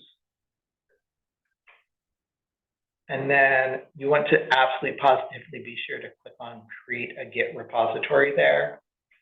And so this is what it should look like. It should say planet, tilde, and a check mark next to create a Git repository.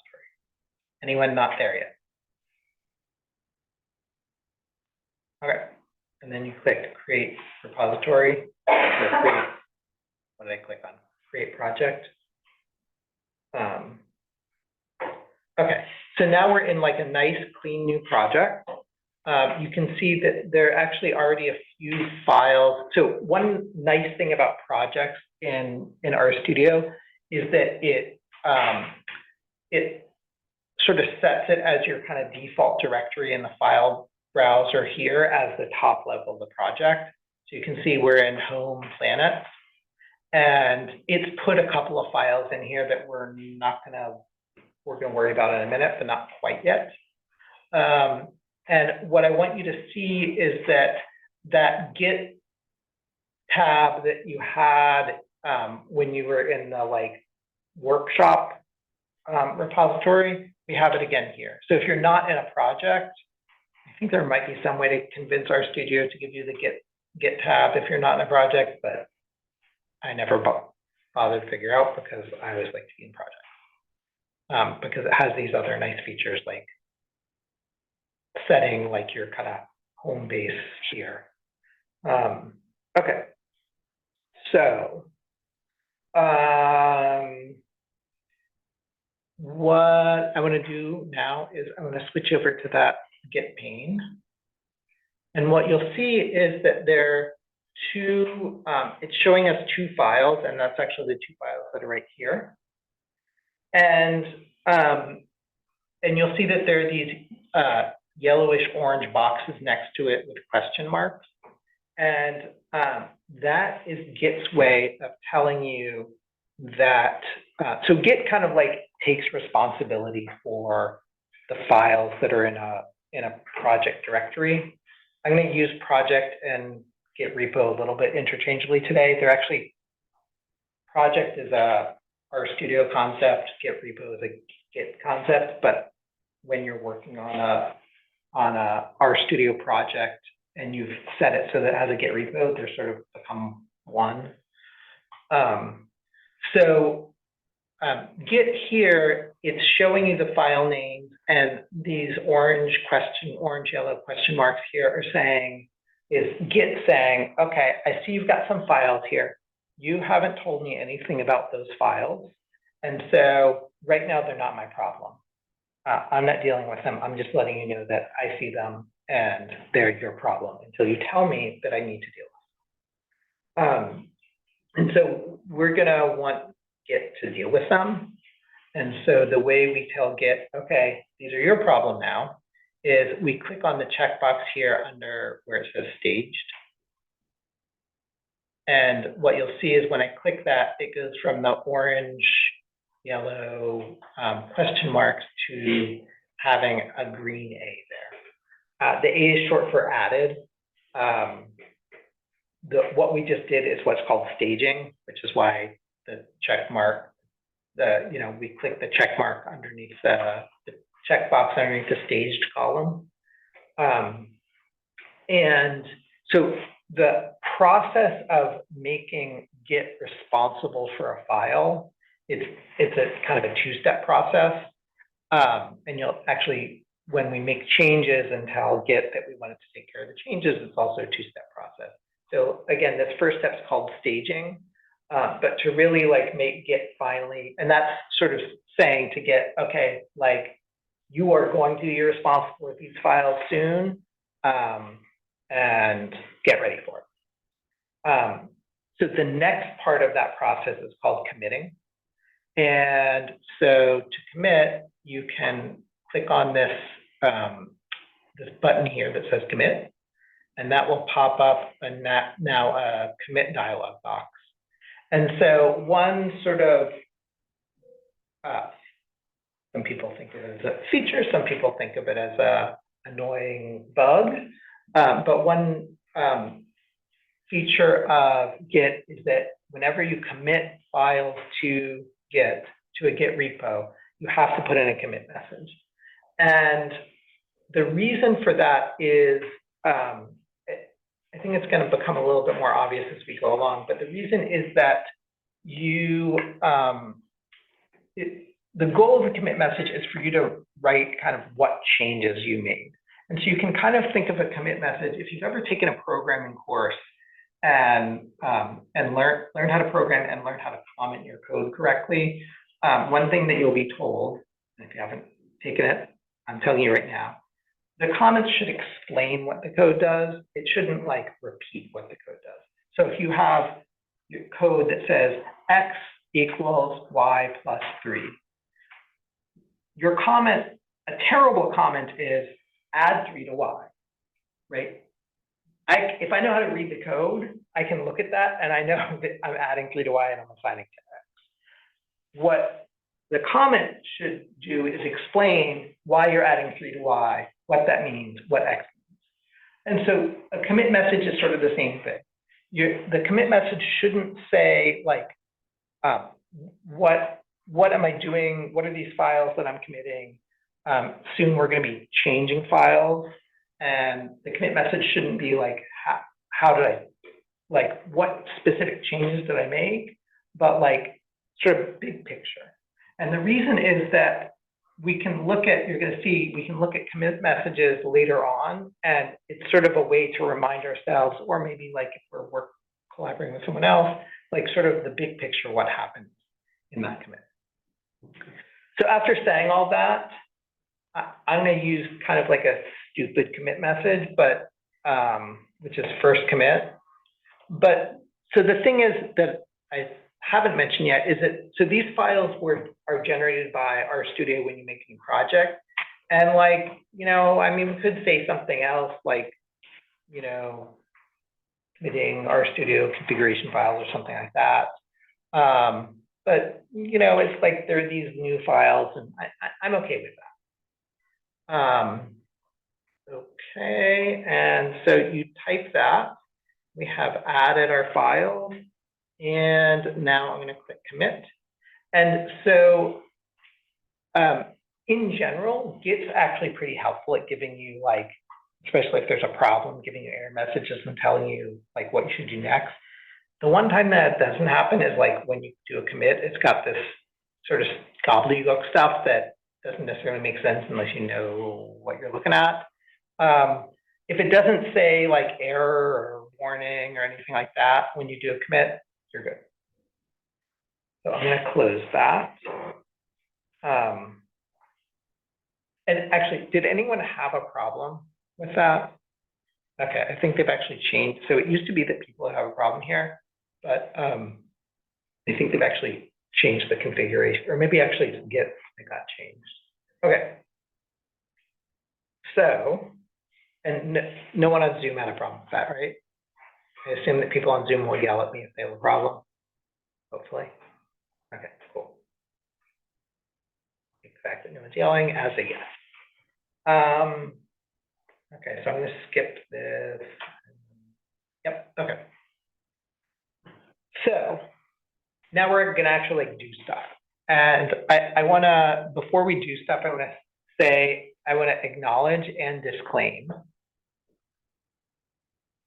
So this sort of tutorial that we're walking through I borrowed it from an organization called Software Carpentry, which is an awesome organization that their mission is to train particularly scientists how to do computing.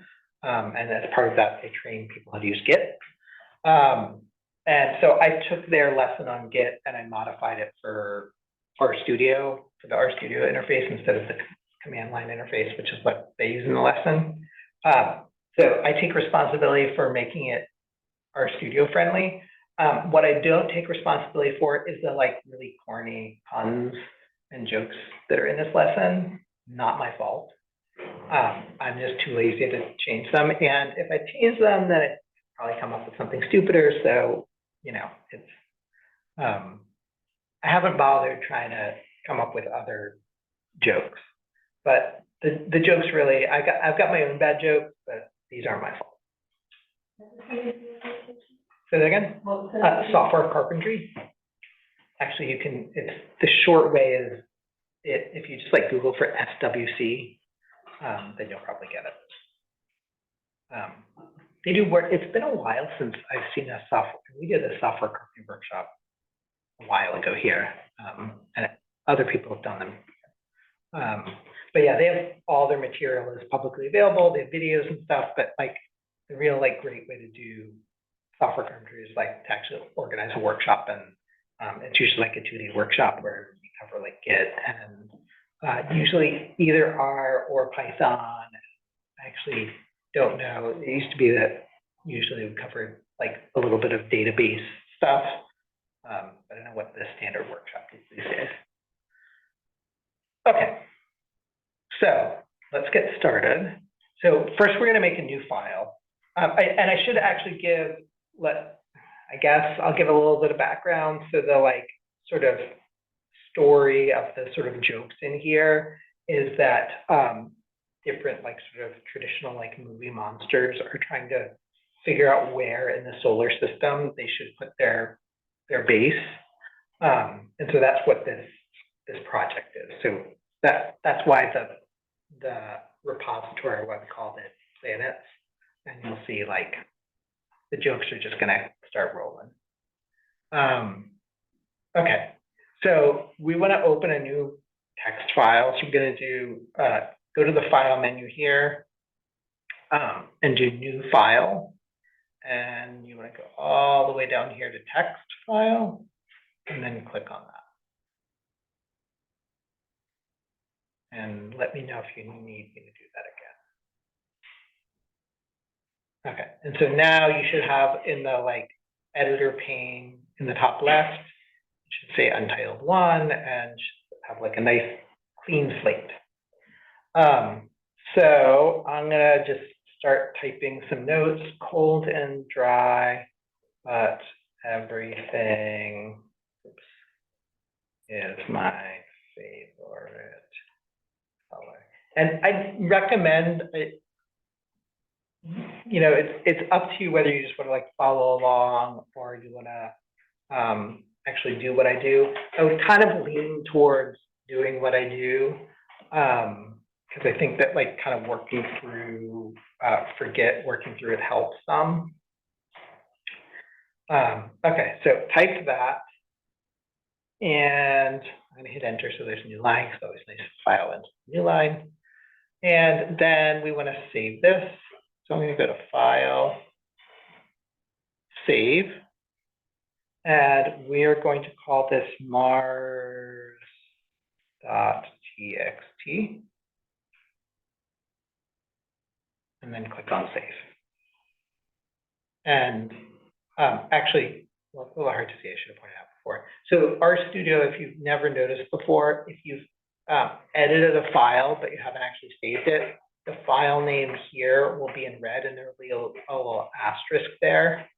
And you'll see once I save it, it's going to have the mars.txt file name, and it's going to be in black, which means that there aren't any changes to the background. Okay, everyone good with that? Got your file saved, called mars.txt.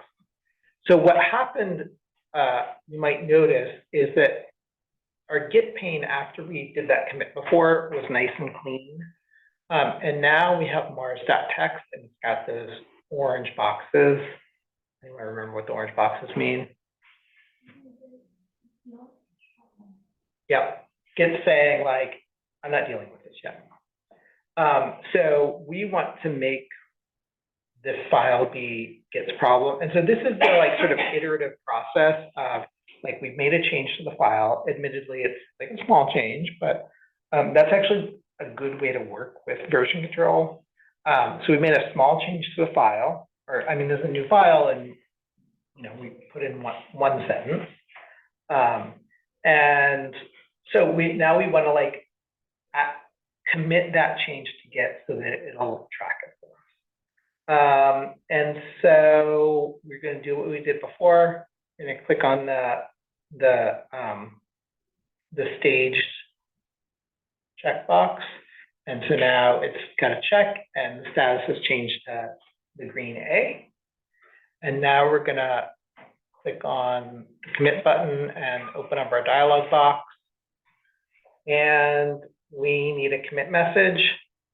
And I'm going to say the commit message is start notes on Mars as a base.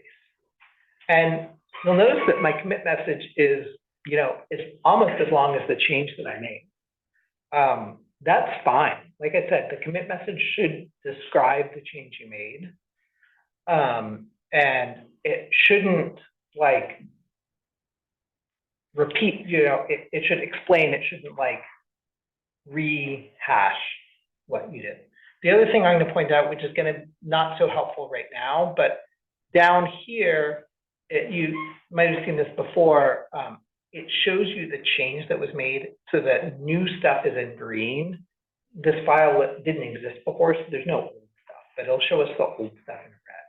And we'll see that a little bit later. Okay, and I think we're ready, so I'm going to click on commit.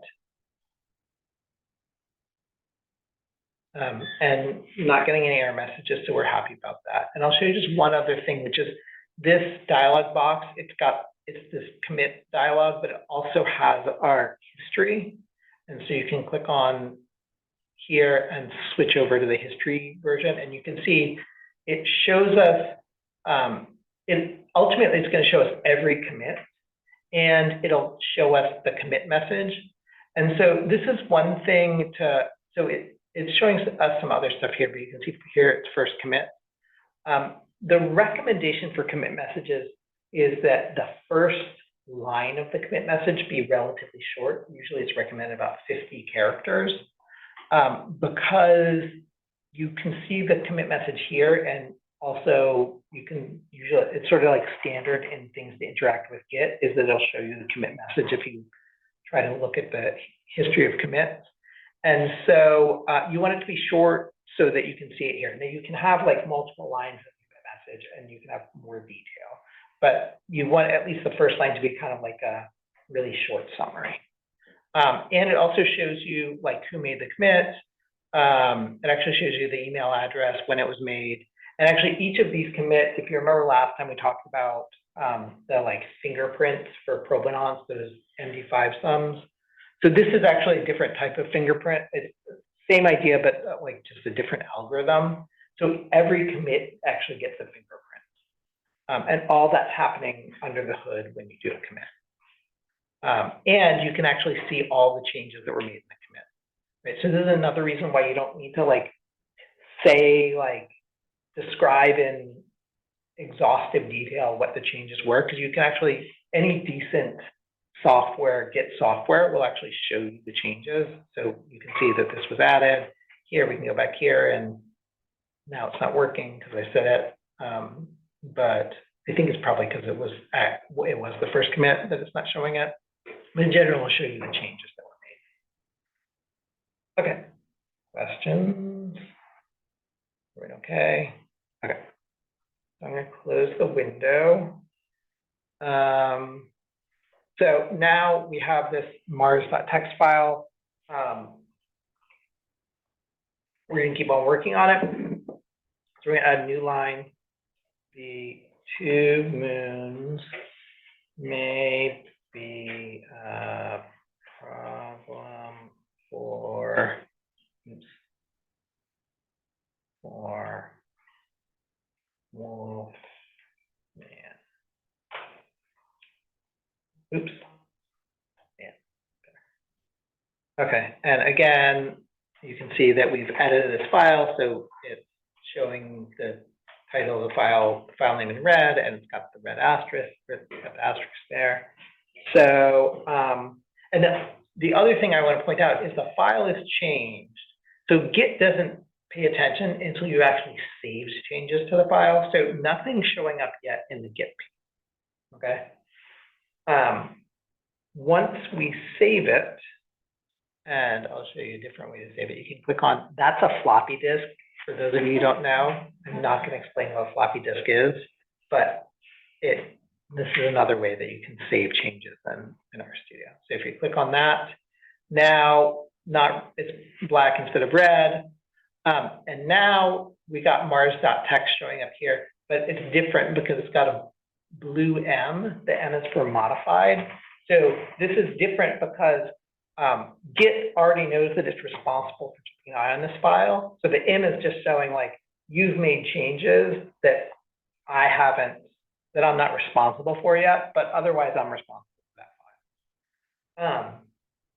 So we can we can click on the diff button. The diff and the commit button basically do the same thing. I mean, like literally they do the same thing. I don't know why there are two of them.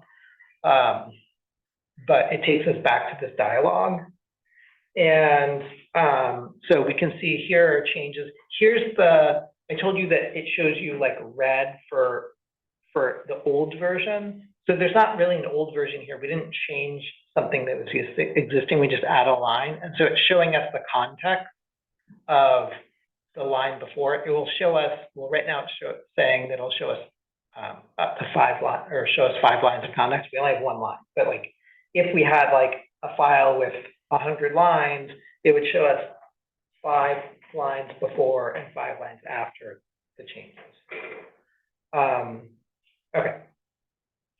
So, what do I say? Okay, so let's add a commit message. Add concerns about effects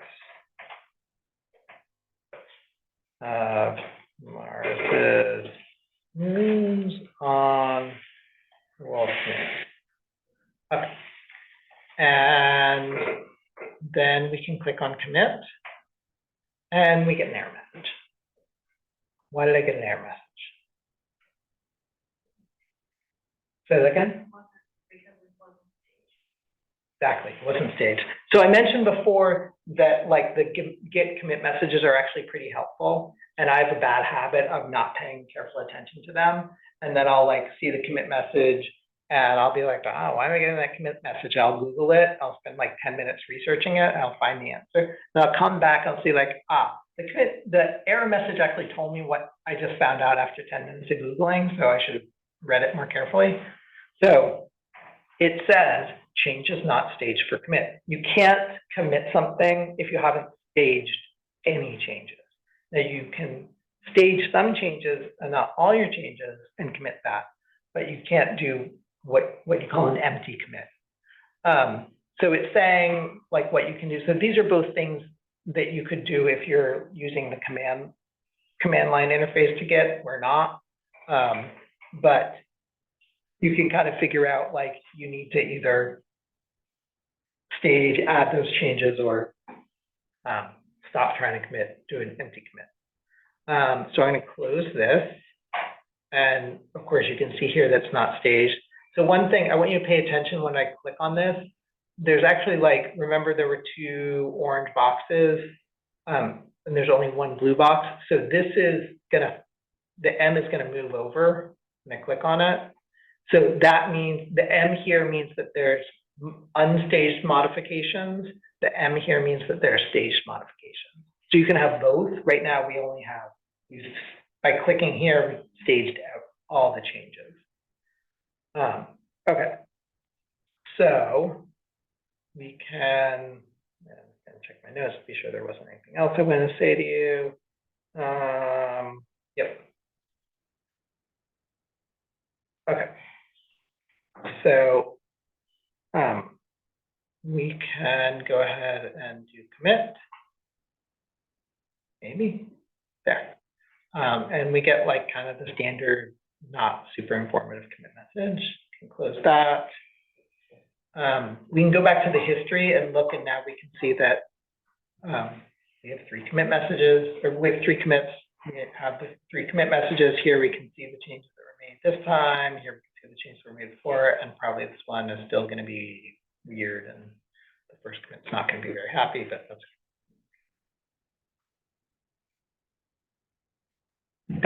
the fact that this is happening right here. The RStudio Git interface has like a few bugs in it. If we're using another either command line Git or like other Git graphical user interfaces, then it would work great.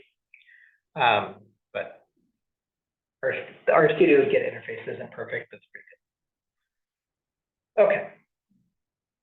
So we are going to keep chugging along with making edits to the file. But the mommy will appreciate the lack of humility.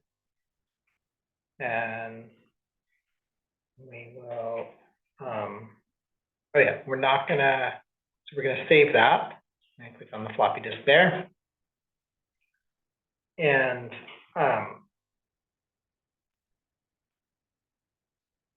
we'll click on the commit button. And I'm going to show you one other thing, which is you'll notice here, the changes that are showing up here, it says show here and it says unstaged. We can click on staged and there's nothing there. When we click on the stage button, you'll notice that this is going to automatically flip over to staged. See, so these are the stage changes. And if we flip over to unstaged, there's nothing there. So that can be helpful. Now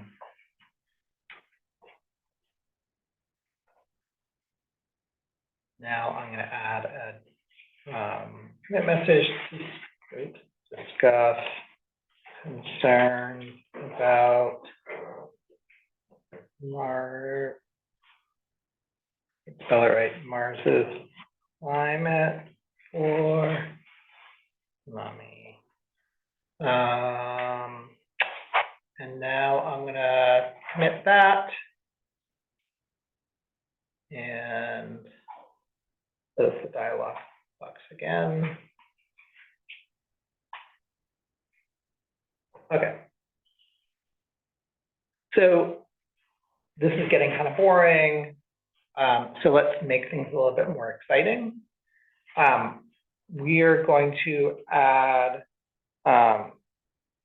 another line, and we'll just say an ill-considered change, and we're going to save that. And so now we're going to like actually see like Git come to the rescue, right? So we made a change, and we're going to go to the commit dialog, and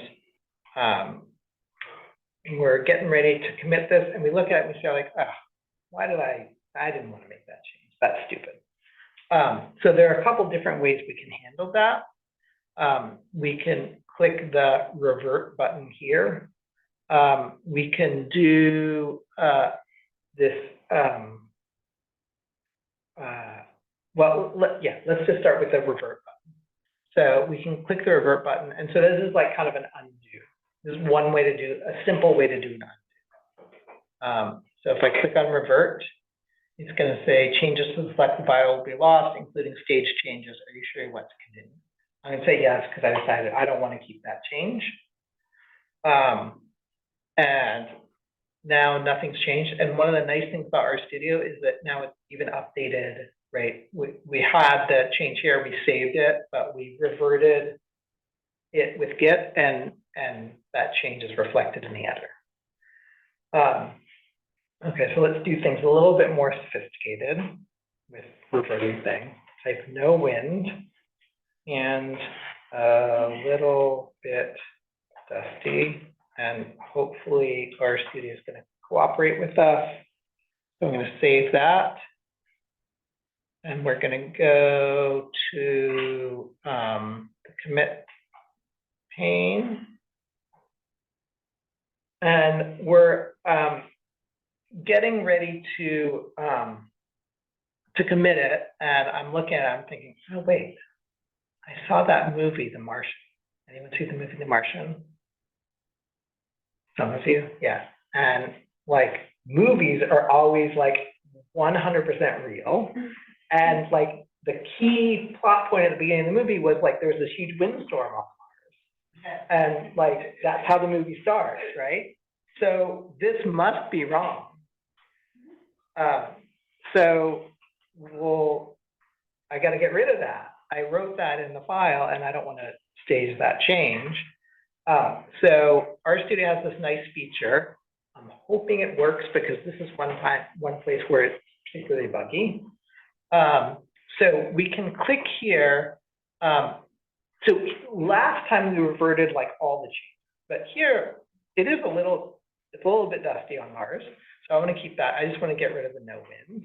And so I can, if it works, sometimes it's not in a good mood, but I can click on this and select it and then click the discard line. And so now that's gone. So I kind of like basically I like reverted that one line, but I didn't change anything else. Okay, so now I have this line a little bit dusty, and that's true, it's dusty on Mars. So now I can stage it, and actually, you know, we haven't seen this before, but there are a couple of different options. I can click on the stage all here. I can click on the stage button here. If you have multiple files where you can make changes, stage all, and oh no, actually stage here will stage everything. I think stage all just stages all the changes in the file, which is the same thing as clicking on the check box here. I can't discard them. Yeah, that's like, unfortunately, like the buggy, there's something buggy with the RStudio Git interface. So there are a few different things you can try. You can try just staging the next line and then committing it and then reverting that here. Let me see if I can get that to work. What did I say? No wind. Yeah, this is actually a known bug in RStudio, and like I went to report it like 2 years ago or something, and I found that it had been reported, and they said that like, oh yeah, we know about this, and it's like really complicated to fix, and like every time there's an update to RStudio, I check this, and it's still, I mean, I don't remember what this version of RStudio might be like a few months or a year old or something like that, but last time I checked, it was still like buggy. And actually, when I do want to, sometimes it actually is really helpful to do this, to be able to like stage some lines, not others. And there are other Git interface that you can actually do it at the command line, but then you have to deal with it at the command line. But there's some other, like Visual Studio Code has a Git interface that's I don't like as much, except this works. So I use that sometimes. Okay, yeah, wait, let me see if I can show you another way to do it. Sometimes this works, is that you can stage this line. Oh yeah, see now it's not letting me. Nope. Or you can stage everything. The other thing that sometimes works is stage everything and then unstage that line. Oh, see, that worked.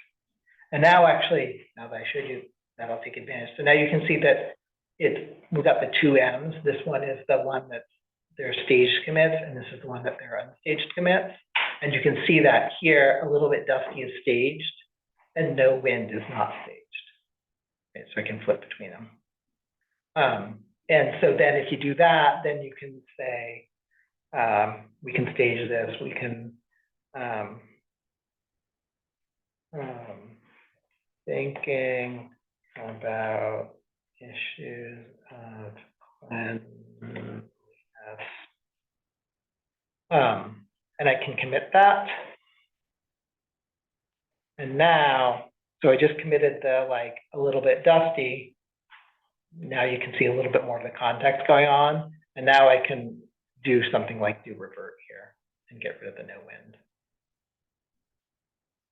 So there, and sometimes that, it's just that like doing committing like lines or like chunks of lines together that is sometimes wiggy in RStudio. And it seems to be like it's particularly bad, like if it's right at the end of the file or right at the beginning. I think it's more right at the end of the file. Yeah. That's one thing that makes me cry about RStudio. Questions about that? Okay. So let's talk. So I'm not going to show you an example, but so we just reverted something before staging. You can actually, no matter what you've done, there are ways to like undo it in Git.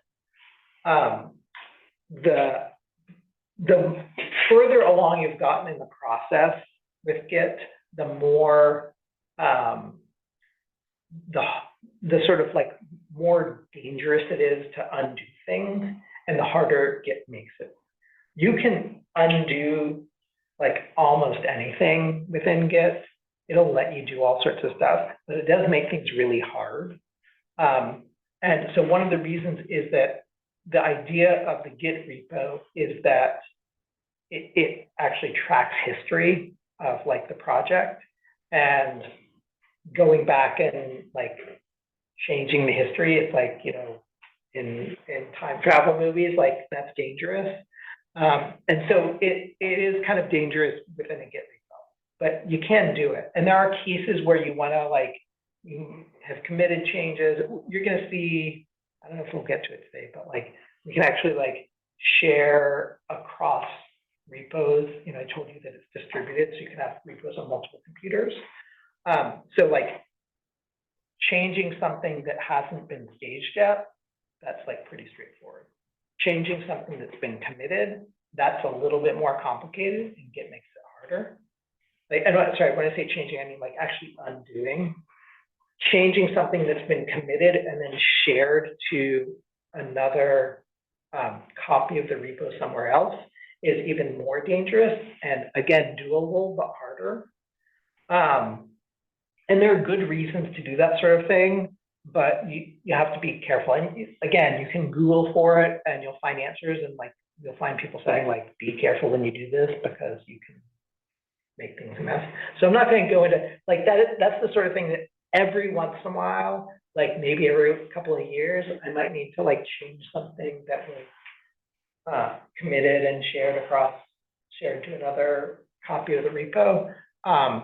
I don't know how to do it off the top of my head. Like, I don't know how to do lots of stuff and get off the top of my head, but I know like I can find ways to do things if I Google.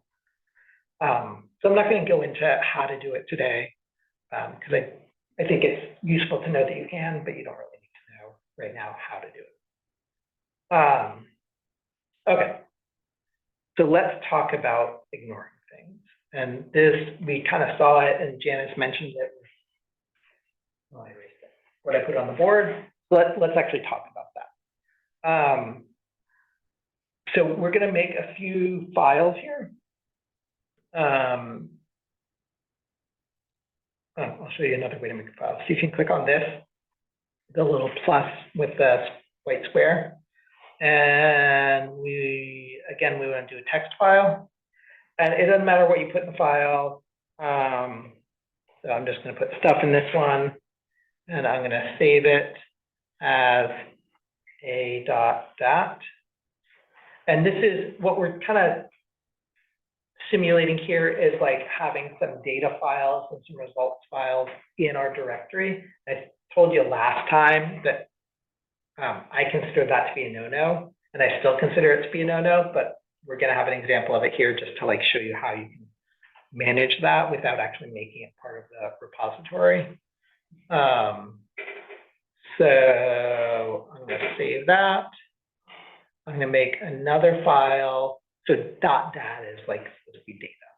So I'm going to make another file and just say more stuff. You do need to have, actually, does that matter? Yeah, so we're just going to put like whatever. Again, it doesn't matter what the content of the file is. You'll see that a.dat is now showing up here. So I'm going to save that as b.dat. I'm going to make another one, and we'll call that text file. Even, I can't spell, okay, more stuff. And we'll call that c.dat. And then we're going to make some results files.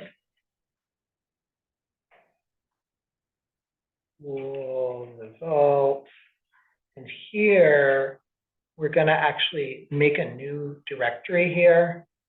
So if you click on, at the bottom left here, new folder, and we're going to call that results. Oops, I'm going to try and spell it right. Results. And okay, and I'm going to call that a.out. And save it, and then we're just going to make one more results file here, and better results, and I'm going to save that as b.help. Okay, anyone not done with that? Okay, and so what you'll see here is we have our a.dat, b.dat, c.dat, and this is something that I find real kind of annoying about Git, and this isn't our studio thing, this is a Git thing, is that if you have a directory where there are no files in that subdirectory, directory within the Git repo, where none of the files in that directory have been committed to the repo or added to the repo, it just shows you the directory. That / there means that it's a directory. I find that annoying. I'd actually rather see the individual files, but I didn't write Git, so that's okay. So now there are a couple of options. So these are things that we don't want to commit to our Git repository. Not code, it's data. There are other ways that we should be dealing with data. The results are, I told you last time, I consider results generally to be disposable because you should be able to, you should have the data and you should have the code, you should be able to regenerate the results. So I also don't want to commit those to the Git repository. But I have this problem that are showing up here. And so one way to deal with it is just be like, it's there, but I know that I want to ignore it, so I'm just going to ignore the yellow boxes. Here's why that's a bad idea. From my perspective and also my experience, I use that pane in Git to know when there are changes and I need to do a commit, and or maybe I'm in the middle of things, so I'm not ready to do a commit, but I know that there are changes there. And the more stuff that's cluttering the Git window, the more likely I am to miss changes that I should be committing. And so just saying I'm just gonna ignore that is is a bad idea because it can distract you from real changes. It's also a bad idea because I think I told you this last time. Advice that I got when I was an undergraduate, which is you should let computers do what computers are good at, and humans should do what humans are good at. Now ChatGPT is good at everything, but that's a different story. So computers there's really nice ways to handle this within Git. If I try and handle it, I'm wasting cognitive resources on being oh, there's stuff in the Git pane. Oh, I don't need to pay attention to that because I want to ignore it. So the way to get Git to do it is to add those files to what's called the .gitignore file. And so there's a configuration file where you can tell Git, these are files that I want you to actively ignore. I know that they're there. You are not responsible for them. And I don't want you telling me that you know that they're there, because that's going to annoy and distract me. So I'm telling you, you are not responsible for these files. So there's a couple different ways to do it within RStudio. The nice way to do it is in the Git pane, we just click on the file name to highlight it. And then we go under the more, and we can click on ignore. And that's going to pop up this dialog box here.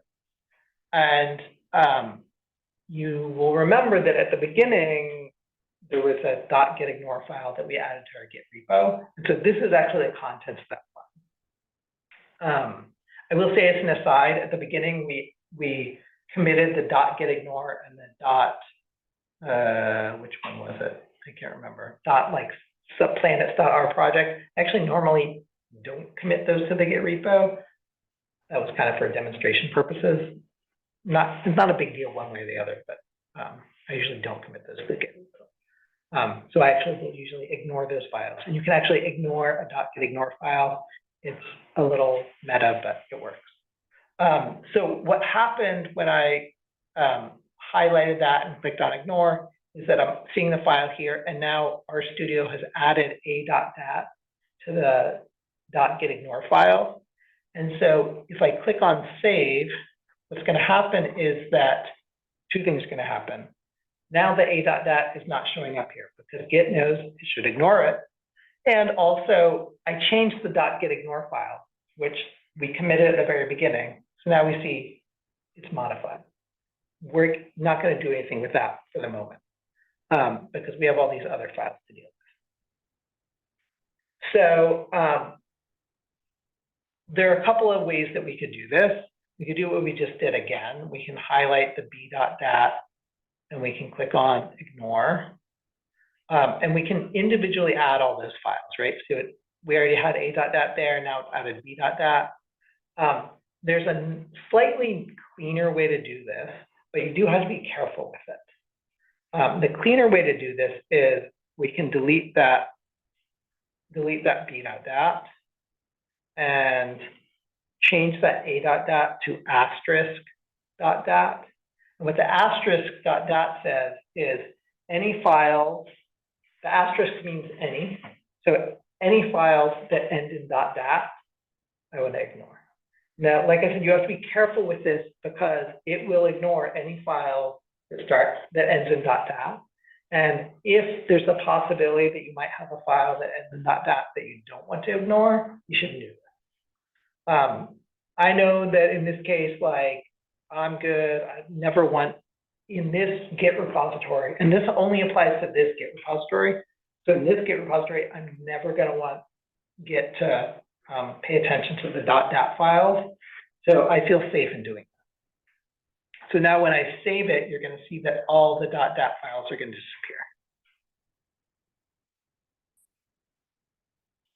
See, all gone. So now we still have our results. And we could deal with that the way that we dealt with the .dat files, but there's another way that we can deal with it. So again, I'm going to click on that to highlight it. And I'm going to do, and just remember, I'll remind you by clicking on it. So I told you before that, like, if you haven't added anything in the directory, it just shows up as a directory, which I find annoying. If I add that directory, then it shows me the individual files. And then I can, like, select or unselect one or more of them. So it's, you know, it's not terrible. It's just, I find it annoying. So I'm going to unselect both of them. I just want to show you that.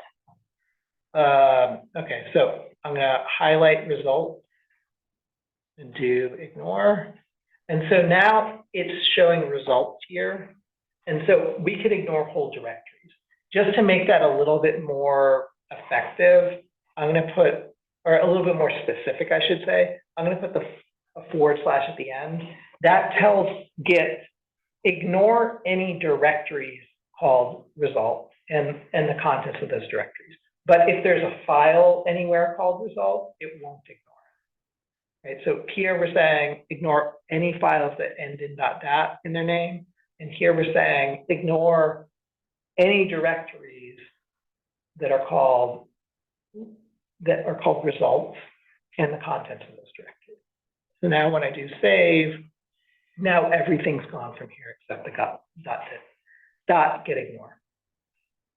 And so that's what I want. And then the one last thing we need to do is now we need to commit those changes to the dot get ignore.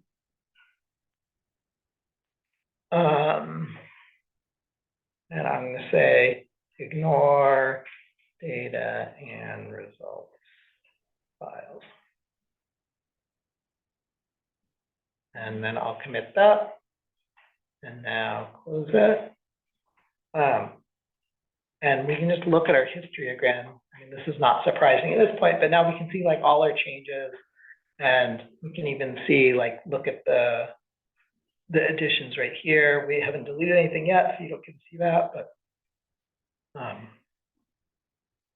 or edited lines, right? We've only added lines. Okay. Questions about that before I keep going?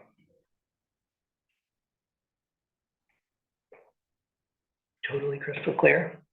Oh, whoops, I forgot that. Oh, well.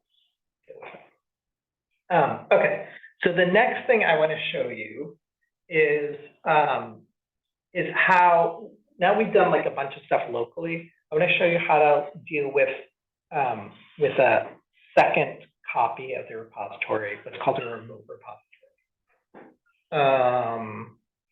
And I'm going to try and be quick so I can actually go back to my beautiful art.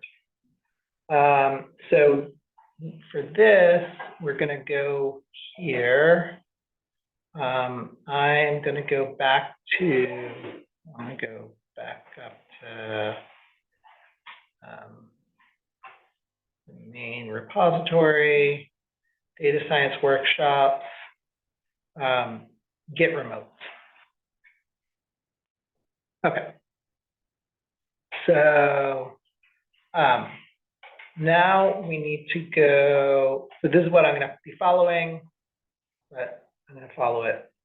I'm going to have my notes here, and you're not going to be able to see them. Okay, so, oops, wrong thing. So the nice thing about using a remote repository is that it makes it really easy to, it does like several things for us. One is that sort of collaboration aspect of version control. So like we can work on a project with other people. It effectively is a backup of our local repository. So that's super nice because we can have a copy somewhere else. It also is a way to, and again, these are sort of all things I talked about in terms of reproducibility. It allows us a nice mechanism for like publishing the code that we've written for a project.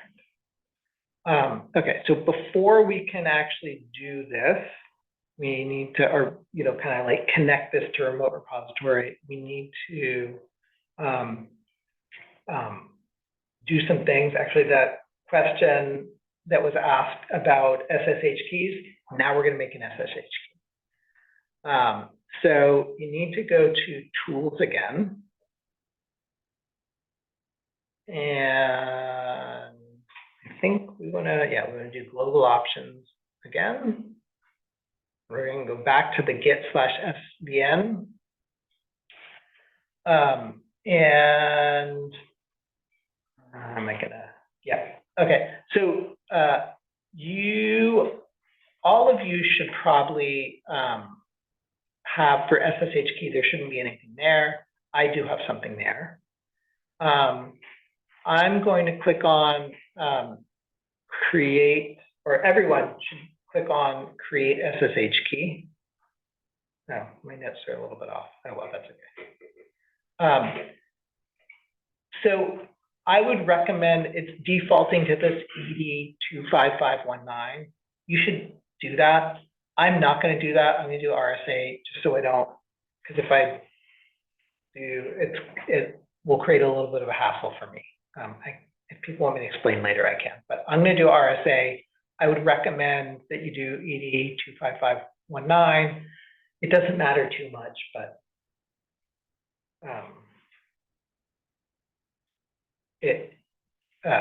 the ED 25999 is probably better. Okay. Don't touch this. You can put in a passphrase or not, it's sort of optional. The passphrase, so this SSH key is a mechanism for encryption.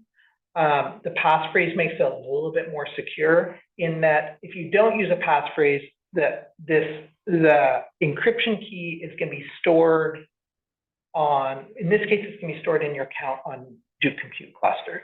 So if someone got access to your account and your key is not encrypted, then in theory, they could access any place where you're using this key. I'm a little bit extra careful about security, probably don't need to be, but I tend to use a passphrase.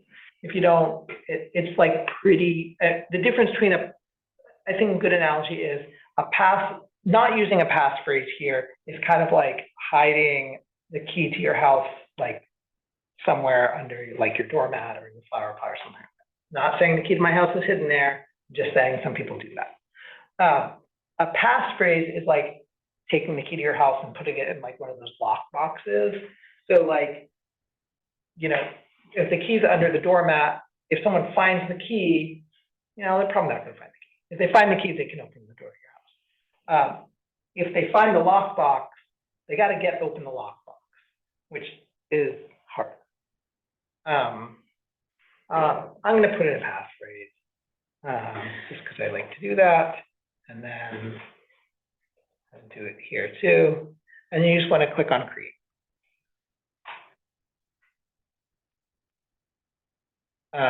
No, I already have an RSA. Oh yeah, probably from the last time I did this. So for other people, it shouldn't say this. I'm going to say yes. And then it should give you like a nice little picture there, which we don't care. Okay.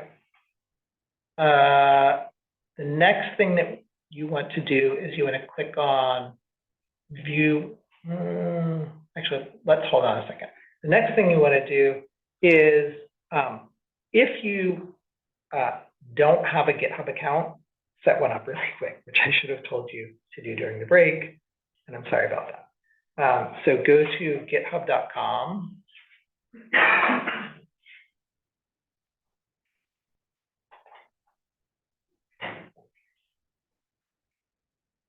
And so actually, let me do it this way. So I already have an account and it's signed in, but if not, if you go to github.com, you can click on sign up.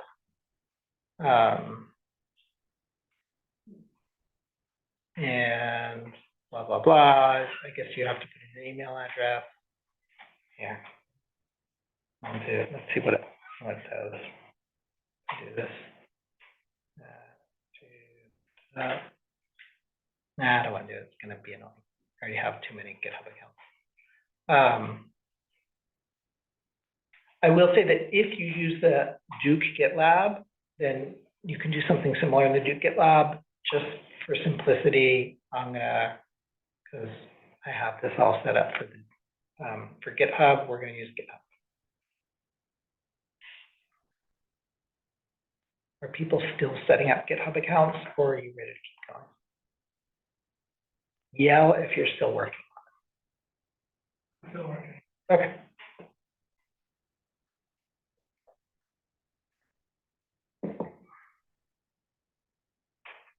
So I'll just tell you while you're working on it, because you can probably all do two things at once.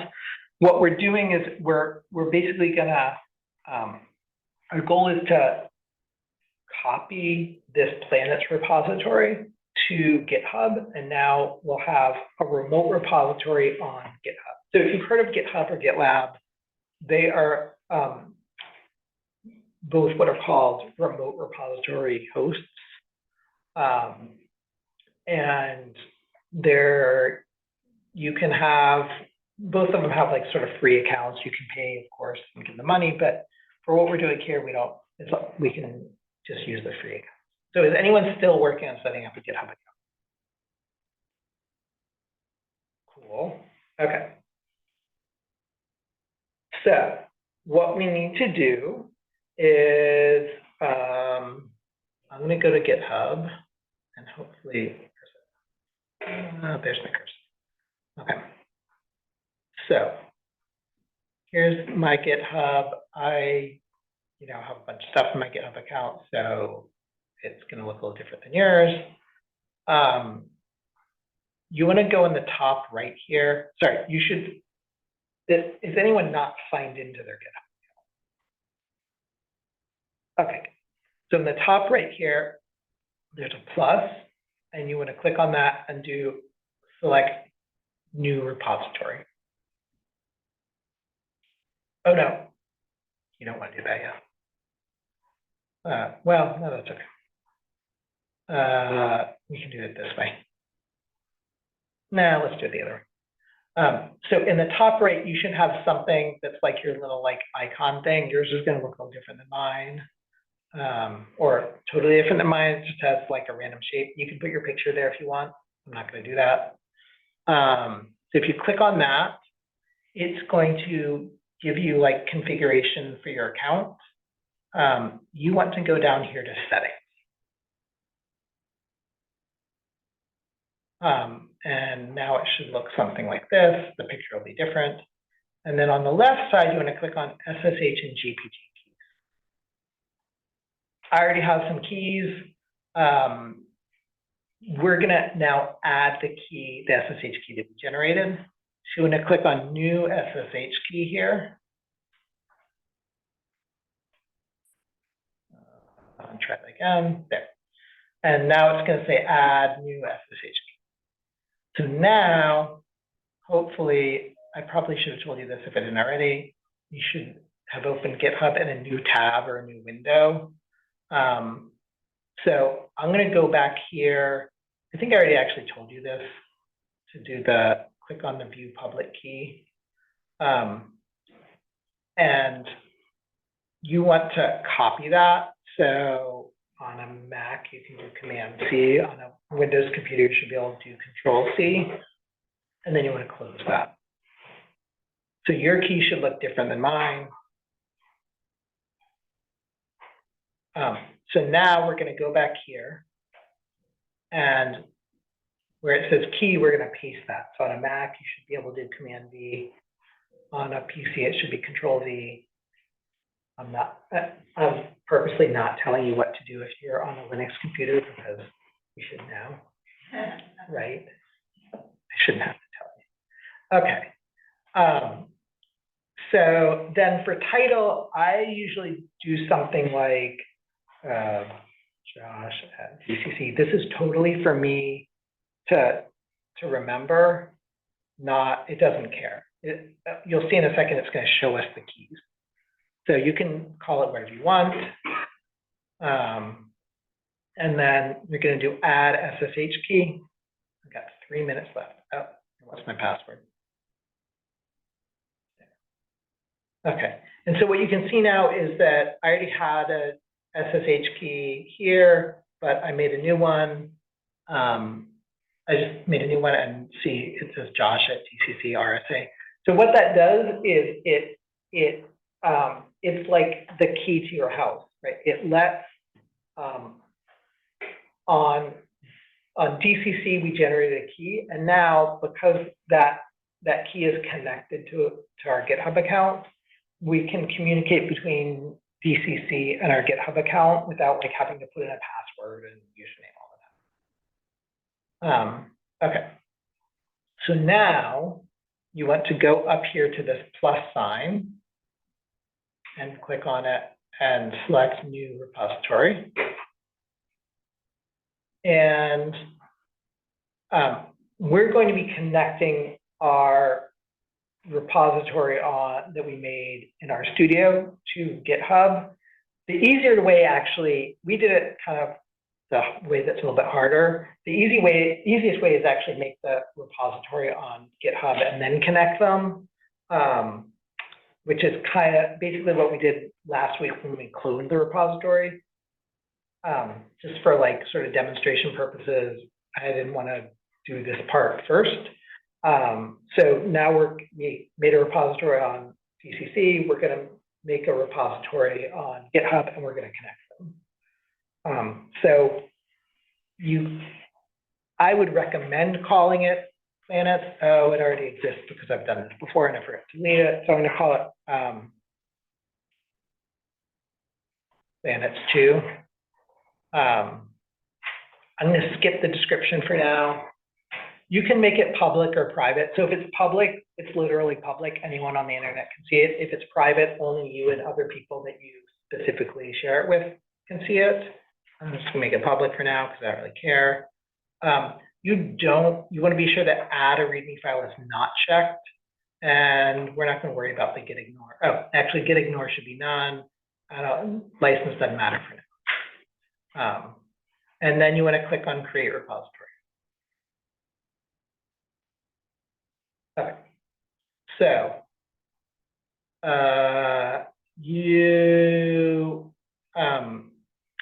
we want to scroll down. How do we want to do it? Yeah. So we want to scroll down here to or push an existing repository from the command line. And you can highlight that and copy it, or you can just click on the clipboard thingy here, and that should copy it. So this is the connecting part. Now I'm going to go back to RStudio.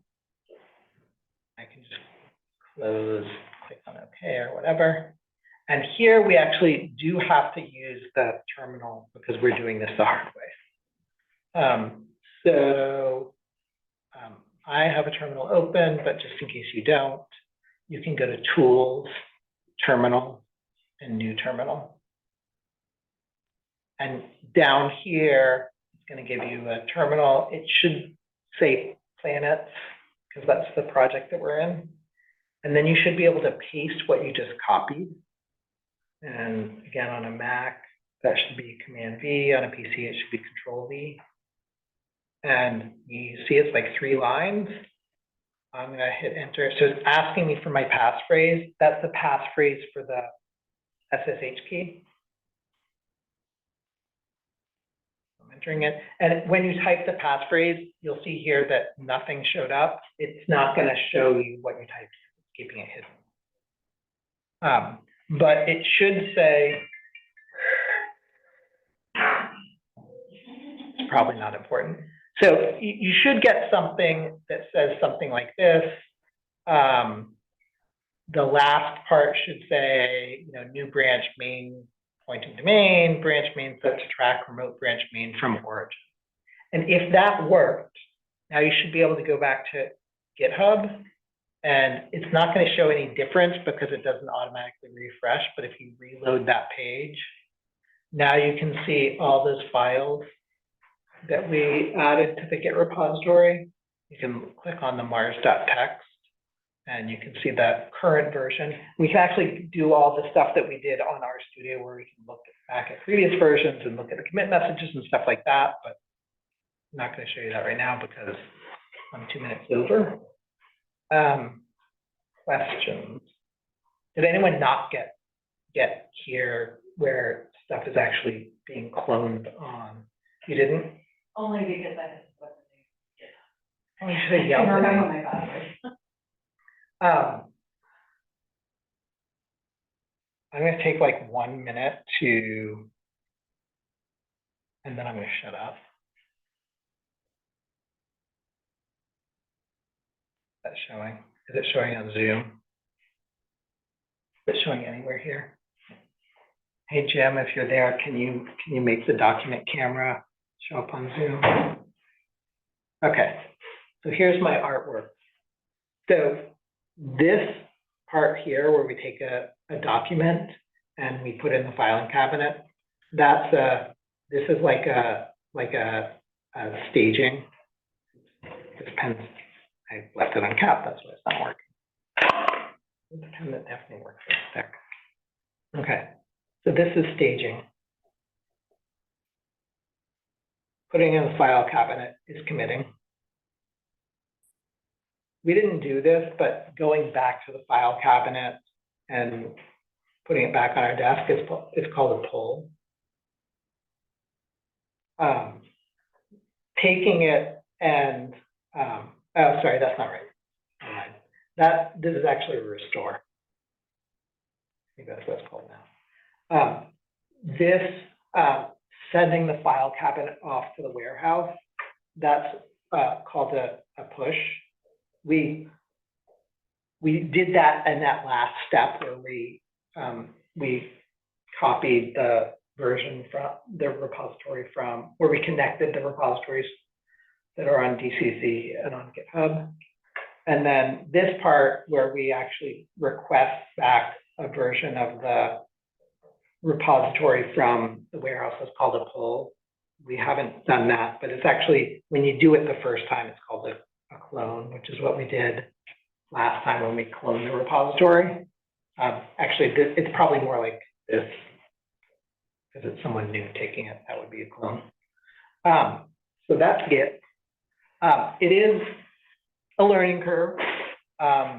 It does take some time to get used to, it takes some time to master, but I think it's really worth it. I use Git all the time. I couldn't live without. Okay, questions? Yeah.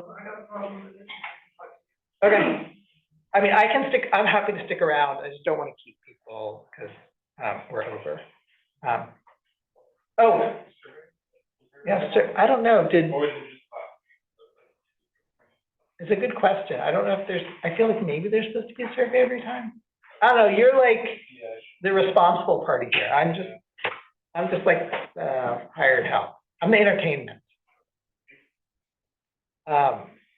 Did people sign in? Oh, they do need to do the survey.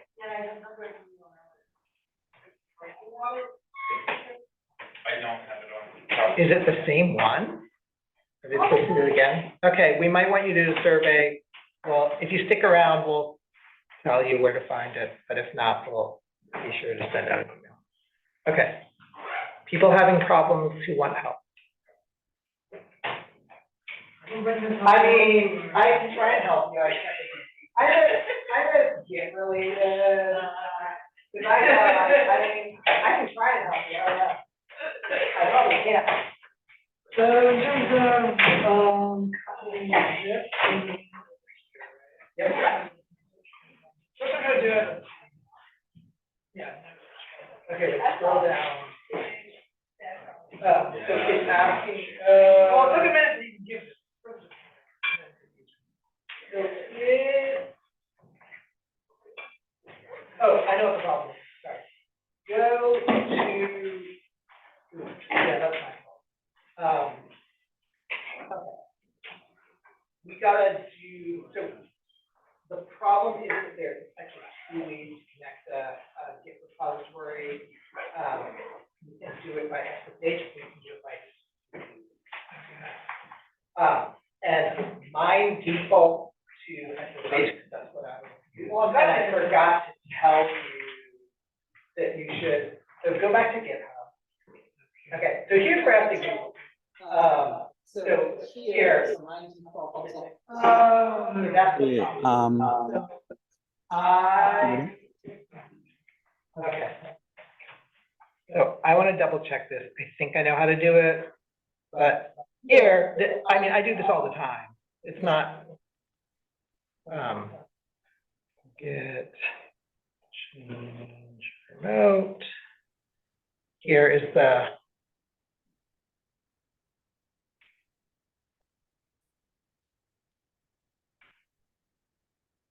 yep, okay. Let me make that bigger so I can see it. Okay, so what you want to do, is you want to go back to GitHub. Go back to, let's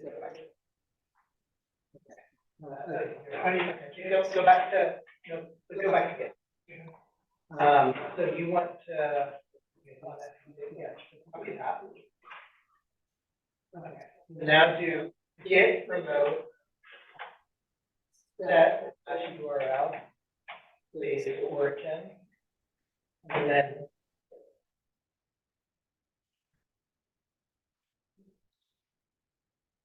That doesn't really look. Yeah, I don't know if it's pasting. It might be, the problem could be that it's pasting wrong. Quality control. Index or something. I might actually. Somebody needs to see the problem. Okay, Let's get back to it. Yeah. Control. Yeah, okay, no, you're good. So you can try anything else? Or if you want to. I mean, I just type it. The other option, so you can go back, try to do,